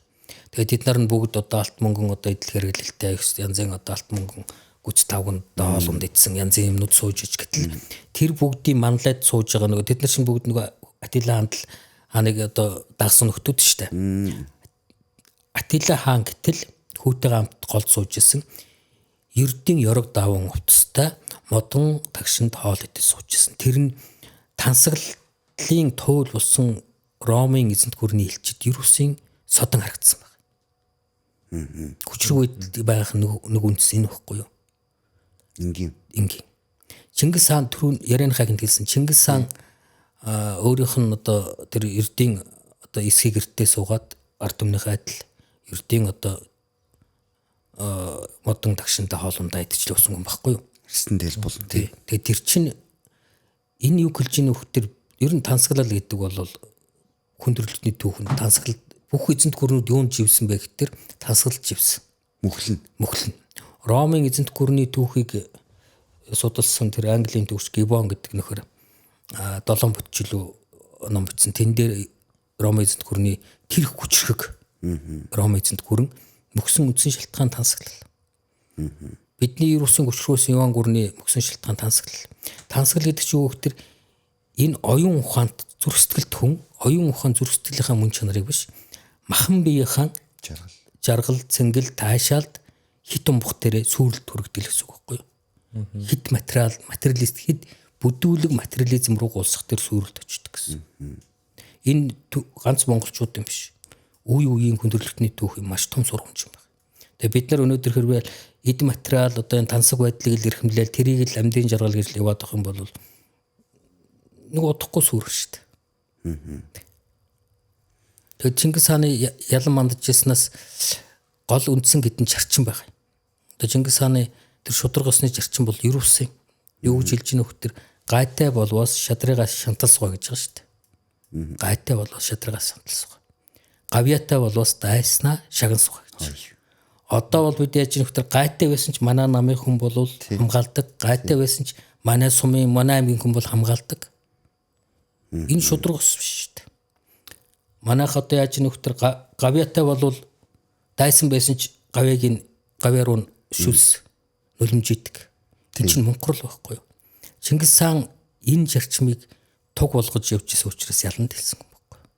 Тийм учраас Чингис хааны ямар хүмүүс тойрон нэгдсэн бэ гэхээр тийм шудраг, чин үнэнч, хатуу зарчимтай жигхэн одоо оюун ухаант хүн гэдэг мөнгө тэнгэртэй итгэсэн тийм хүмүүсийг цул цөм болгож чадсан учраас Монгол үндэстэн богино хугацаанд дэлхийг байлдан дагуулж байгаа шүү дээ. Бус талд нь бол дандаа эсрэг мэс улсууд байгаа шүү дээ. Яагаад Чингис хаан болон Атила хааныг Тэнгэрийн дашуур хаадын хаан гэж нэрлэдэг байгаа вэ? Хаад хаан гэдэг чинь бусад хаадыг эрх сүрээр хүчээр байлдан дагуулад би чиний хаан гэж тулан хүлээлгэж байгаа асуудал биш байхгүй юу? Яаж нөхдөр тэр оюун санаагаар итгэл үнэмшлэр ёс зүгээр тохоо илүү өндөр байсан учраас бусад хаад өөрийн эрэхгүй даган миний хаан гэж сүдэн мөргөж байгаа тэр үйл явцыг хэлж хаад хаан гэж. Дэлхийд дээр өдий хүртэлх өндөрлөлтийн төгөнд хаад хаан гэж нэрлүүлсэн хоёр хүн байна. Нэг нь нөгөө Атила хаад хаан Баялаа Монгол. Нэг нь Чингис хаан. Яагаад Тэнгэрийн дашуур гэж нэрлэдэг байгаа юм бэ? Тэнгэрийн дашуур гэдэг нь буруу ойлголттой. Тэнгэрийн бэрээ. Бэрээ гэдэг чинь сүм хийдэд байдаг. Нүгэлтнийг гисгээдэг. Одоо тийм гисгээлийн хэрэгсэл байхгүй юу? Одоо дашуурлах маягийн. Одоо ямар нэгэн тийм юм байна шүү дээ одоо. Нүгэлтнийг зоддог, жанчдаг юмыг бэрээ гэж. Тэгтэл ягаад Тэнгэрийн бэрээ байна уу гэж хэлээд өгнө хөхтэр тэд нар Атилач тэр Чингис хаанч тэр ёс бус одоо оршихыг гисхийн цээрлүүлж исэн учраас тэрийг одоо тэр чинь энэ дундад Азийн Европчууд Араб дахин юу гэж хэлээд өгнө тэр яг тэгж хэлээд байгаа байхгүй. Бидний нүгэл хилэнц хитийдсэн учраас Тэнгэр бурхан гисгэлэхээр Чингис хааныг хариулж гэж. Нүгэл хилэнцийн гисгэж ирж байгаа учраас тэр Тэнгэрийн бэрээ дээд одоо оршихын одоо гисгээл болж монголчууд очиж. Тэг ягаад гэвэл монголчууд хэрвээ шудрагус байсан бол тэгж хэлэхгүй шүү дээ. Чингис хаан хэрвээ шудрагус байсан бол тэгж даахгүй. Чингис хааны үйл ажиллагаа шудраг байсан учраас болдгоо гисгэдэг байсан учраас бузруулаг худлаа хурамгийг гисгэдэг байсан учраас таатай хаан гэж нэрлээд одоо бурхныг гисгэл гэж хэлээд шүү дээ. Юм амар сонин шүү тий. Одоо монголчуудын бас нэг ам дамжсан одоо үг үүлийн үр гэж байна тий. Чи ирээдүй одоо түүх рүүгээ явал одоо яадаг ямар нэгэн байдлаар нэг өөр чинь асуудал үүснэ гэдэг дээ шүү дээ. Одоо ингээ хараад тахт. За одоо зүгээр одоо нийгэмлэг бас хэдүүлээ бас нэг жоохон ч холбох гэж үзье. Хин нэг муулаг одоо янз бүр байг. Бодит байдал дээр ингээ харахаар ямар нэгэн байдлаар улс их орноо зарцсан ч юм уу, түнхчихсэн ч юм уу, ухацсан ч юм уу тий. Гадныхантай нэлээд цөлмцсөн ч юм уу. За тэр хүмүүсийн яг ингээ амьдрал нь баян юм өөхөр биш юм шиг санагдаж байна. Юун дээр вэ гэдгсэн чинь зүгээр олон юм дээр ингээ мах харагдаад байгаа юм. Үүлийн үр гэдэг одоо чи ямар үйл хийсэн үрийн чи хүртэл болон гэдэг шиг буруу аргаар ямар нэгэн байдлаар амьдрсан тэр хүмүүс хичнээн их брендийн хувц өмссөн тийм гой ганга харагдахгүй. Бас дээрэс нь тэр үүлийн үр гэдэг юм дээр юун дээр бас ингээ илрээд ин гэхээр айл гэр бүрт нь ямар нэгэн байдлаар саа юм уу даавны өвчтөн нэг хүүхэд байгаад идэх юм шиг байгаад байдаг юм шиг заяа. За бас дээрэс нь намайг үзэж байгаа л угаасаа мэдчихэ. Ямар нэгэн байдлаар үүлийн тэр үр нь тэр айлуудын маш их хард амгчин хүүхдүүд нь яг тэр газараас төрөөдөж байгаа юм шиг. Ийм байдал нь надад ингээ анзаардаг байхгүй юу. Тэгэхээр дээр үеэс эхлээл манай 13 дугаар зууны үеэс эхлээл те чи үүрчин хэрвэн тэг үрчин тэгжил таригдана гэсэн үг юм биш үү дээ гэсэн бодол одоо таны ярианаас төрж лээ л да. Тэгэхээр одоо нэг баян тансаг гэдэг үг яг одоо ямар ч хөдөлгөлтөн нийтрэлийн тансаглал руу тэмүүлжлээ л да ганц монголчууд биш. Нийтрэл тийм байна. За Европын зарим орнуудын Европын тодорхой хэсэг нь энэс ерөөдөө татгалзаад амьдралын эгэл хэвшил рүү тэмүүлдэг болчихсон. Одоо минимализм хамгийн наазах нь минималист одоо тийм амьдрал энэ одоо хамгийн зөв хэвшил байна гэдэг тийм одоо баг амьдралын тийм мод шах юм гараад ирлээ шүү дээ. Тийм ийм байх. Ингийн байх. Хэмнэлттэй байх. Тэгээ энэ эд хэрэглээний төлөө хэрэглээний эдийн засаг гэдэг чинь явж ерөөсөд дэлхийгээ сүрүүлнэ шүү дээ. Яагаад гэх юм бол энэ Иесус одоо нөөц гэдэг юм чинь хязгаартай. Өнөөдөртөө яг байгаа учраас бид тоохгүй байна. 100 жилийн дараа өнөөдөр шиг 8 тэрбум хүн гэж идээд байх юм бол 100 жилийн дараа ер нь юм бол тэмгүй юм болж байгаа байхгүй юу? Магадгүй технологи хөгжөөд далайн усноос ч юм уу, агаараас ч юм уу, шорооноос ч юм уу цоо шин хоолунд гаргаж ирдэг тийм технологи руу орж иж магадгүй. Гэхдээ тэр болтол бид нэр энэ байгаа юмас үтгэж болохгүй юм л даа. Энэ өөрөө тийм эрүүл ухаан биш. Дэлхийд даяараа л энэ дэр зуршил ганц монголчууд дэлхийд даяараа л юм байна. Чингис хааны одоо сургаалаас бид нар одоо тэр Монгол бахархал гэлдэж байгаа бид нар тэр ялан дийлжсэн дайсныг ялсан сөхрүүлсэнийг ярахаас илүүгээр ялахын тулд тэр хүн ямар зарчим ямар зүйлийг мөрдөг болгож ирсэн бэ гэдгийг л бид сайн санаж явах юм бол тэр жинхэнэ бид нар өргөж өгнө. Бид өөрсдөө Чингис хааны удам гэж нүүр бартам хэлэх болцоо эрх нэгднэ гэсэн үг байхгүй юу? Тухайлбал саяын гэлдэг тэр хоёр үг шүү дээ. Тэр одоо шударгын тухай, шударгасны тухай. Бас дээр нэг иймэрхүү Монгол ардын үг юм да. Чингис хаан бол өөрийнхөө үйл ажиллагаанд нэг байнга мөрдөж ирсэн үйл ажиллагаанаас тод харагдтыг. Хаан сувч хааны булчирхаа бүүдгэж. Хаанд байдаг булчирхаа бүүдгэж штэ. Бүү хай. Хаан сууч хааны булчирхаа бүү хай. Гурван готрууч гойны булчирхаа бүүдгэж. Энэ нэг утгаараа ингэж байгаа юм. Хэдийгээр эрх мэдэлтэй баян тансаг байлаа ч гэсэн хитрхи битгий тансаглаа гэсэн үг. Хаа булчирхаа байсан ч ийт. Нэг утгаараа. Нөгөө талаар уулсан хааны булчирхаа бол тэг хүний биед тэгж айхтар зүр нөлөөлөл юм билээ л дээ. Одоо тэрийг судалдаг хүмүүс тэрийг гэлнэ. Гурван готрууч гойны булчирхаа бүүдгэж байгаа. Нэг утгаараа бол хүн гिचнээ ядарч доройтоод арчаагаа алдаад зүдрээд хоосон онжирч гэсэн буруу муу юм битгий хийгэрэй гэсэн үг. Улгай битгий хийгээрэй. Битгий урамч байгаарай. Өөрийнхөө ариун нандин эрхэм чанараа битгий алдаарай гэсэн үг. Нэг утгаараа. Нөгөө утгаараа улсаа гойны булчирхаа бол бас жаахан арай өөр даавар байт юм байна л да. Арай адилхан булчирхаа боловч зориулт нь өөр байт юм байна. Гэтэ гойны булчирхаа бас нөлөөтэй л байдаг байна. Сөргөнлөлт байна. Мэдсэн юм шиг. Тэгэхээр энэ нэг зарчим байгаад байна шүү дээ. Хүн гिचнээ одоо тансаг байгаад эрх мэдэлтэй байгаад нэр алдартай байсан ч гэсэн бас жаахан даруулахтай өөрийгөө хянжаах хэвээр учруу цамаархаж болохгүй гэсэн утга. Хүн ядчны ядарч зүдэрч байсан ч гэсэн арчаагаалцсан ч гэсэн бүр дороод худлаа гэж хулгай гэж одоо тэр эрхэм чанараа битгий устгаарай л гэсэн юм санаа байна. Энэ Чингис хаан өөрийнх нь амьдрал маш тод харагддаг. Жишээлбэл Чингис хаан ч нэг хэсэг анд нөхөдгөө, эд балгүй, албат харьяатгүй болтлоо ядарч үзлээ шүү дээ. Тэр үедээ л дайжуудын даргуудаа барьж аваад айлын баруун хаяанд гав дөнгөтэй хонуулаа явлаа шүү дээ. Одоо чамайг барьж аваад айл оруулаад баруун хаяанд дөнгөтэй хонуулаад чинь оюун санааных нь хувьд гутааж байгаа асуудал байхгүй юу? Эрхэм чанарын хувьд гутааж байгаа сүр үсвэлтийн дарж байгаа айхтар үзүүлжтэй зүгээр би эрхтний хувьд айл хаяанд гавта дөнгөтэй хоног гэдэг би эрхтний хувьд хэцүүчсэн хамгийн хэцүү юм нь тэр нэг одоо нэг эсэр үгүй хамгийн сүүлчийн хүнд нь шахаа гэж байдаг шиг тийм юм байхгүй юу? Агуулга. Гэтэл тийм хүн нөхцөл байсан ч гэсэн Чингис хаан тэмүүжин муу юм хийгээгүй л байхгүй. Улгаа хийгээгүй, удлаа хэлээгүй, ёс бус юм үлдэх гэсэн. Тэр эрхэм чанар тэгээд тэр яагаад тэнгэр титэгдэг гэж яриад байх юм бол гэд байна гэхээр энэ эрхэм чанараа хадгалаад зөв шудраг ариун явж чадах юм бол тэнгэр титэгдэг гэсэн монголчуудын ойлголт байдаг. Тэнгэр титэг. Одоо нэг хэмэртэй гэж ярьдаг шүү дээ. Хэмэр гэдэг монголчууд тэгж ойлгодог байсан. Зөв явах юм бол одоо нэг бол зөөлөн самбуулан гэдэг шиг зөв явах юм бол тэр хүн өссөн гэсээгүү золбоотой хэмэртэй байдаг гэж ойлгодог байсан. Одоо бол нэг лам дээр очиод хэмэр одоо нэг бахан одоо юу гэдэг улгаа хийчгээд авилгал авчаад лам дээр очиод засал хийлгээд байгаа чинь хэмэр асуудал биш шүү дээ. Энэ тодорхой хэмжээний төлбөртэй л гэсэн. Ер нь хорвоо дээр төлбөргүй юм гэж байна. Ий бурхан. Тийм. За бидрийг болохоор бас ер нь 80-80-аас хойш төрсэн оныхонд ч юм уу те. Яг нэг 100 гаруйхан жилийн өмнөх монголчууд ямар зовлон туулж исэн талаар ярьлаа. Мэдээж энэ яриа минь мэдээж гол зорилго маань тэр хүмүүсийн өнөөдөр амьдарч байгаа, өнөөдөр нэг идэх хоолгүй хонж байгаа ч юм уу, өнөөдөр хин нэг нь одоо нэг биеийн жаха өвдөөд ч юм уу те. Өнөөдөр тохиож байгаа бүхэн бидний хувьд зовлон байгаагүй. Тэгээ бид нар ер нь л 14 зуунаас эхлээл дорооцсоор биднэрт 20 дугаар зууны ихэнх 19 дугаар зууны төгсгөл үе гэхэд бүр бид нар хамгийн их зовж исэн байх. Гэтэ биднээс илүү зовж исэн улс үндэстнүүд зөндөө байгаа.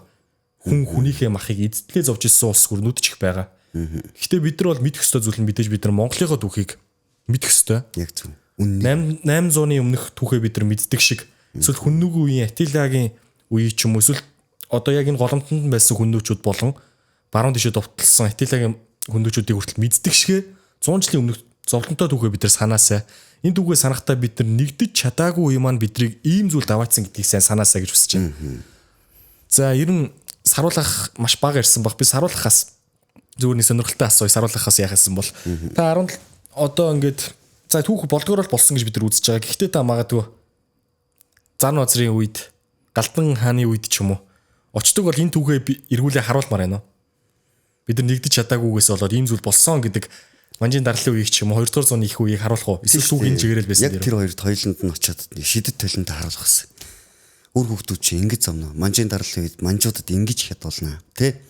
Бид нар хард за маш олон зүйл алдах болно. Бид нарыг амьдаар минь арсыг хуулнаа. Үр хөвгтийн минь эсхийн дорож жагаад өөхөн тосоо бүрж байгаа тий? Шард сориолоо намайг тий? Шатаана. Бид нарыг ингэж ийм согтой минь будралнаа. Монгол улс ийм доройтолд орно. Та хоёр нэгдэж гэж хоёуланд нь хэлэх байсан. Гэтэ түүхийг хинч одоо засчихдаггүй тий. Тий. Энэ дэр манжийн дарал гэснээс яг одоо манжийн дарал байсан байгаагүй гэл манай төгсчд маргаал байт юм л та.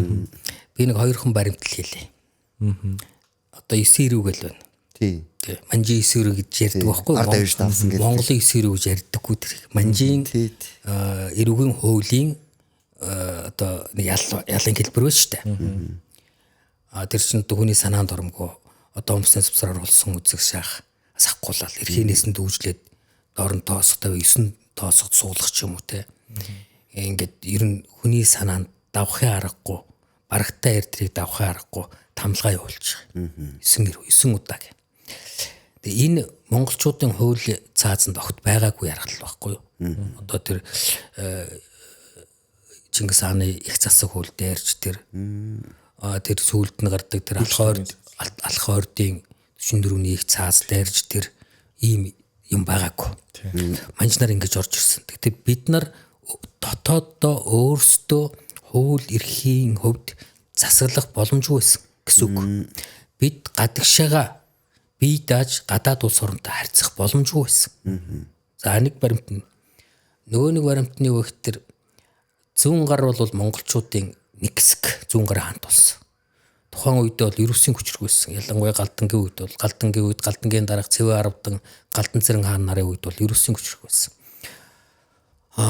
Баруун дэшээ манайхан нөхдүүд чинь Бухар Самарканд хүртэл давталж ялаа. Энэ одоо Шинжааныг бүхэлд нь байлдан дагуулж байлаа. Ер нь ерөөсийн хүчрэг байсан. За ойролцоогоор багада 600 сая орчим хүн амттай байсан гэсэн үг. Тэр үед талын нүүлш дотор энэ бол том тоо байхгүй юу? Тэр зүүн гарын хаант улсыг манж нар гятсан. Жинхэнэ геноцид болсон. 10 хүний 9-ийг гятсан гэсэн үг. 8-аас 9-ийг гятсан гэсэн үг. Ингэж хядуулчаад бид нарт дарлал байгаагүй. Одоо бид нарыг одоо харж исэн, халамжилж исэн гэж ярих бол утгагүй байхгүй юм чинь. Яг өөр Монгол юм ар Монголд арай жахан өөр бодлого болсон боловч хэрвээ зүүн гарын монголчуудаа Монголын нэг хэсэг гэж үзэж байгаа бол бид нар энийг устгасан л байна шүү дээ. Тэгээд тэр түүхийг тухайн үеийн баримтууд маш тодорхой хэлж өгдөг. Тэр зүүн гарын устгалд оролцсон манжийн жанжид эзэн хаанд өргөсөн айлтгал бичгүүдэд байгаа. Тичнээ мянган одоо өөлдийг аллаа, кядла тичнээ мянган өөлдийн эмгтээчүүд октоодыг барьж авчирлаа гэж. Маш олон тийм бичиг мэдээж яхан гэтрүүлсэн байгаа бах. Ялаа илүү байхын тулд. Гэхдээ тэр үед энэ зүүн гарын нутгаар явсан одоо тэр аялагчдын биччүүдээс нь тэмдэглэл дээр бүтэн сар явхад амьд хүнээ бараа харсангүй энэ тэнд овоолсон хүүр яснууд их байлаа гэж. Тэгээ одоо энэ тэнгэр уул тэр ойшоогоо борхорогийн нуруу тэр одоо нөгөө юуны тархтай нуруу муруугаа тэр энэ Шинжааны баруун талын тэр уул нуруунд чинь нөгөө үлдэхийн тулд оргод усаад уул хаданд гарсан энэ манж цэргүүд зээглэж самжаад гэдсэн. Тэгээд тэр бол энэ Төв Азад гараагүй том кядлаг болсон шүү дээ. Ямар сайндаа тийм дуу ах уу? Бүжин туулаа бол хаана очиж аль бүтний язаар хорогддог гэж зүүн гарын монголчуудын гарсан тэр үед гарсан дуу ах. Аргаа бараад туулаа болоод бүтний язаар хорогдох тухай асуудал ярьж шүү дээ. Тэр энэ 2-3 баримтыг харахад тэр нь бид нар бас бодгол хэвээр байна. Яг өөр асуудлууд байгаа боловч гол асуудлаа бид голж харах хэрэгтэй. Угсаа энэ бол байсан байна. Бид нар угаасаа нэгдмэл байж таг үгсэл болж байгаа шүү дээ. Дөнгөж манжууд орж ирэх үеэс л одоо өвөр монголчууд те захруудтайгаа нийлээд явсан бол за араас нь халах монголч тэр зүүн гартайгаа те тэр үед хэрвээ манай монголчууд чинь өвөр монголчууд байна. Гол үндсэн цөм тэнд байсан. Захар 8 өшөө гэдэг чинь захрын одоо гол одоо Монголын хааны гол одоо цэрэг захаруулгын цэрэг болж исэн үе шүү дээ. Тэгээд өвөр Монголын одоо 49 өшөө чинь тэр аяараа л одоо хүн ам олонтой эдийн засгийн хүчин чадал сайтай байсан үе шүү дээ. Ар Монгол байна. Энэ одоо дээд Монгол байна. Энэ баруун тишээ баруун талд байгаа тэр монголчууд байна. Зүүн гарын монголчууд байна. Хойшоо одоо Тува, Бүрээд, Горны Алтай монголчууд байна. Эднэр чинь бүгдээрээ нэгдэж чадсан байсан бол Оросыг наашнууруулахгүй, Хятадыг наашнууруулахгүй, Манжийг тэр одоо жалганаас гэж хэлэх юм да тэр Амног мөрний саваас гарахгүй байх болцоо гэсэн байхгүй юу. Гэтэл яг гэх юм бол бидэнд ерөөсөн хүч чадал байсан үе тэр хүч чадал айсан ихтер зүгээр талын нэг тарамцсан болсон. Нэгдэх гэсэн орлого одоо хамгийн сүүлчийн одоо Италийн хамгийн сүүлчийн эзэнт гүрэн бол зүүн гарын монголчууд тэгэд хамгийн гол нь халах нь өөр монголчууд нэгдэж чадаагүй байжгаад бас ахаа дотроо хагаралцсан шүү дээ. Дотроо хагаралтаа тэр Манжи гэдэг ч үед хоорондоо байлдаал даваа чааны галдан цэрэнг нас урсны дараа хэд хэдэн хаан зэрэг гараад хоорондоо ирэх мэтэл болаалцсаар байгаа л тэгэл гэдүүлчихэж байгаа шүү дээ. Голомтороо самруулсан шүү дээ. Энэ өөрөө маш том сургамж юм байна. Тэгэж нэгдэж чадаагүй болоод Манжид анх эзлэгдсэн. За араас нь 11 онд ч тэр те нэгдэх боломж байсан ч дахиж нэгдэж чадаагүй болвол ийм асуудлууд гарч байгаа шүү дээ. Тэгэхээр ерөөдөө бидний подкастын зорилго бол нэгдвэл монголчууд бол хүчтэй байсан. Бид нар нэгдэж чадахгүй за нэг дов довондоо жалгандаа эсвэл нэг ноёд тэр суудалтаа хорогдсон энэ үзлэл ийм болгож байгаа шүү дээ. Ард иргэд одоо бол намаараа л. Тий. Ард иргэд бол нэгдэх зорилготой байгаа шүү дээ. Ард иргэд хэнийгээ дагаж ирэхээр тухайн ноёдоо л дагаж байгаа шүү дээ, тий. Ноёдын бодлыг дагаж нэгдэж чадаагүй. Тиймдээ юм байдал төрсэн. Тэгэхээр бид нар түүхээ мартаж болохгүй, түүхээ үргэлж санах хэрэгтэй. Гэхдээ түүхэнд болсон эерэг сөрөг бүх зүйл бид нар өшгөх ёсгүй. За, энэ бол бидний зорилго байлаа. За, тэгээд саруулаад ах бит хоёрын хувьд мэдээж энэ бит хоёрын дөнгөж 2 дахь подкаст болохоор бит хоёр маш сул байна гэдгээ би сая бас дүгнж бодоод сууж байна. Ийм гайхалтай сайхан үнийг авчирчаад бид нар үнэхээр цэгцтэйгээр маш гоё зүйлсийг бид нар сайн асууж чадаагүй бох. Энэ зүйлд байна уучлаарай. За тэгээд бидний ярьсан түүхийн нэгэн хэсэг энэ хүү цагаан бороо номон дээр бичигдсэн байгаа. За тэгээд бидний дутуу үлдээсэн зүйлсийг энэ номноос уншаарай. За саруулах болон за та хоёр маань нэр үгээ хэлээд энэ подкаст өндөрлүүлээ тэхүү. За намайг. За энэ цагаан бороогийн нэг өмнөх үг байгаа. Тэр би нэг араад гэлээд энэ дээр нэг юм үг байгаа. Өнгөрсөн хатуу ширүүн түүхийн хүнд шалгуур сорлыг даван туулахын хэрээр өр нэмгэн күнлэг болж хатуужин хатаагдсан өг дэдстэй зориулах хүч. Хатуун ширүүн юмыг даван туулах хэрээр сул дорой хүмүүс улам өшөрхүү хонзогнуур болдог. Хүчрхэг хүмүүс хүчрхэг ард түмэн улам уужуу улам одоо өгөөмөр өршөөнгүү хүчрхэг болдог. Тэгээ бидний үг дэдс бол энэ хатуу ширүүмийг олонтоо даван туулсан. Тэгээд хуучвал гэдэг нь одоо бидний үг дэдсийг ярьж штэ нэг бидний дээрс нэг хоёр үеийг л хэлж байгаа. Одоо тэр хөшчүүлийн өрнөлдөл тасраа дуусчих шүү. Тэд нар энэ ерөнхий төр төрх одоогийн хэлээр бол тип болвол ямар байсан бэ гэхээр хүн болгоныг өрөвдөж харилдаг. Хүнийг сайнтай муутай нь багтааж чэйжэндээ багтааж өөр чэйжэндээ багтаан инэрч чаддаг. Сайнтай муут хүнийг тэгж ад үзэх, муу хэлэх, элдв ааш ойгоос ангижирч чадсан тийм хүмүүс их олон байсан шүү. Бидний үгдээс дотор. Энэ юу гэлж нөхдөр тэр хатуу ширүүмийг даваад амьдралыг хорвоо гítэлсэн хүмүүсийн ерөнхий тип шин чанар нь тийм байна. Тийм юм анзаарагддаг байсан. Тэгээд тийм хүмүүс чинь харахад зөөлөн сул дорой юмск гэрнэ тулаад ирсэн үед Юрусын хүчрэг оюун санааны болон биелдрийн Юрусын хүчрэг болчихсон байдаг. Тэгээд тэр өвөг дээдсийн гэгэн дурсгалыг байнга санаж явах хэрэгтэй юм шүү л гэж. Вау. За миний хувьд гэвэл Монгол улсын 21 аймаг 330 сум 9 дүүрэг тий тэрнээс гадна дэлхийд даяар энэ тэнд оршин тогтнож амьдарч байгаа Монгол үндэст нь монгол хэлээр ярьдаг, монголоор сонсч чаддаг Монгол зүрх сэтгэлтэй, Монголоо хайрладаг, биднэрт үнд цэвэр байдгийг мэдэрдэг бүх хүмүүстээ энэ подкастыг зориулж байна. Одоо яриг тий. За намжим дахаар миний хувьд гэдэг маш их яриулахыг хүслээ тий. Ягаад гэвэл гайхамшиг бол одоо бүх юм энгийнээс бүрддэг юм байна. За энэ бидний Монгол хүн 2.0 зорилго вэ гэх юм бол мэдээж 13 дугаар зуунд амьдарч ирсэн хүчрхэг байсан үеийн Монгол хүмүүсийн эд баялаг биш гайхамшигтай ухамсарыг сэргээх тий ухааныг одоо улбаалах тэрийгээрээ замнах одоо дүүнертэй болоод ирээдүг Монголыг авч явах бүх хүмүүст бидний үнд зүйл гэдэг бол бидний гайхамшиг гэдэг бол зөвхөн энэ байдгийг шүү гэдгийг зүгээр л хуулан таниулах зорилготой гэдгийг бас хэлэхдээ таатай байна. Олон хүмүүс энэ нэвтрүүлгийг үзнэ. За комментэн дээр нэгээ өрөөгөрөө битгий нэгээ хараагаарай. Үргэлж нэгэндээ хайрлсан зангаргаарай. Сая намжим дахын хэлдгээр Монгол хүн бол 9 өрөөийг одоо тий санаачилсан тийм зэрлэг хүмүүс биш. Бидний үг дээц Монгол хүн мөн л бол дандаа нэгээ хайрлж өрөөдөг тийм сайхан ард хүмүүс гэж байна. Окей, өрөөл өхөнд илэрх болтугай. За эрүүлэр болтугай. За. За За ингэ дуусгаад. За яас. Баярлалаа.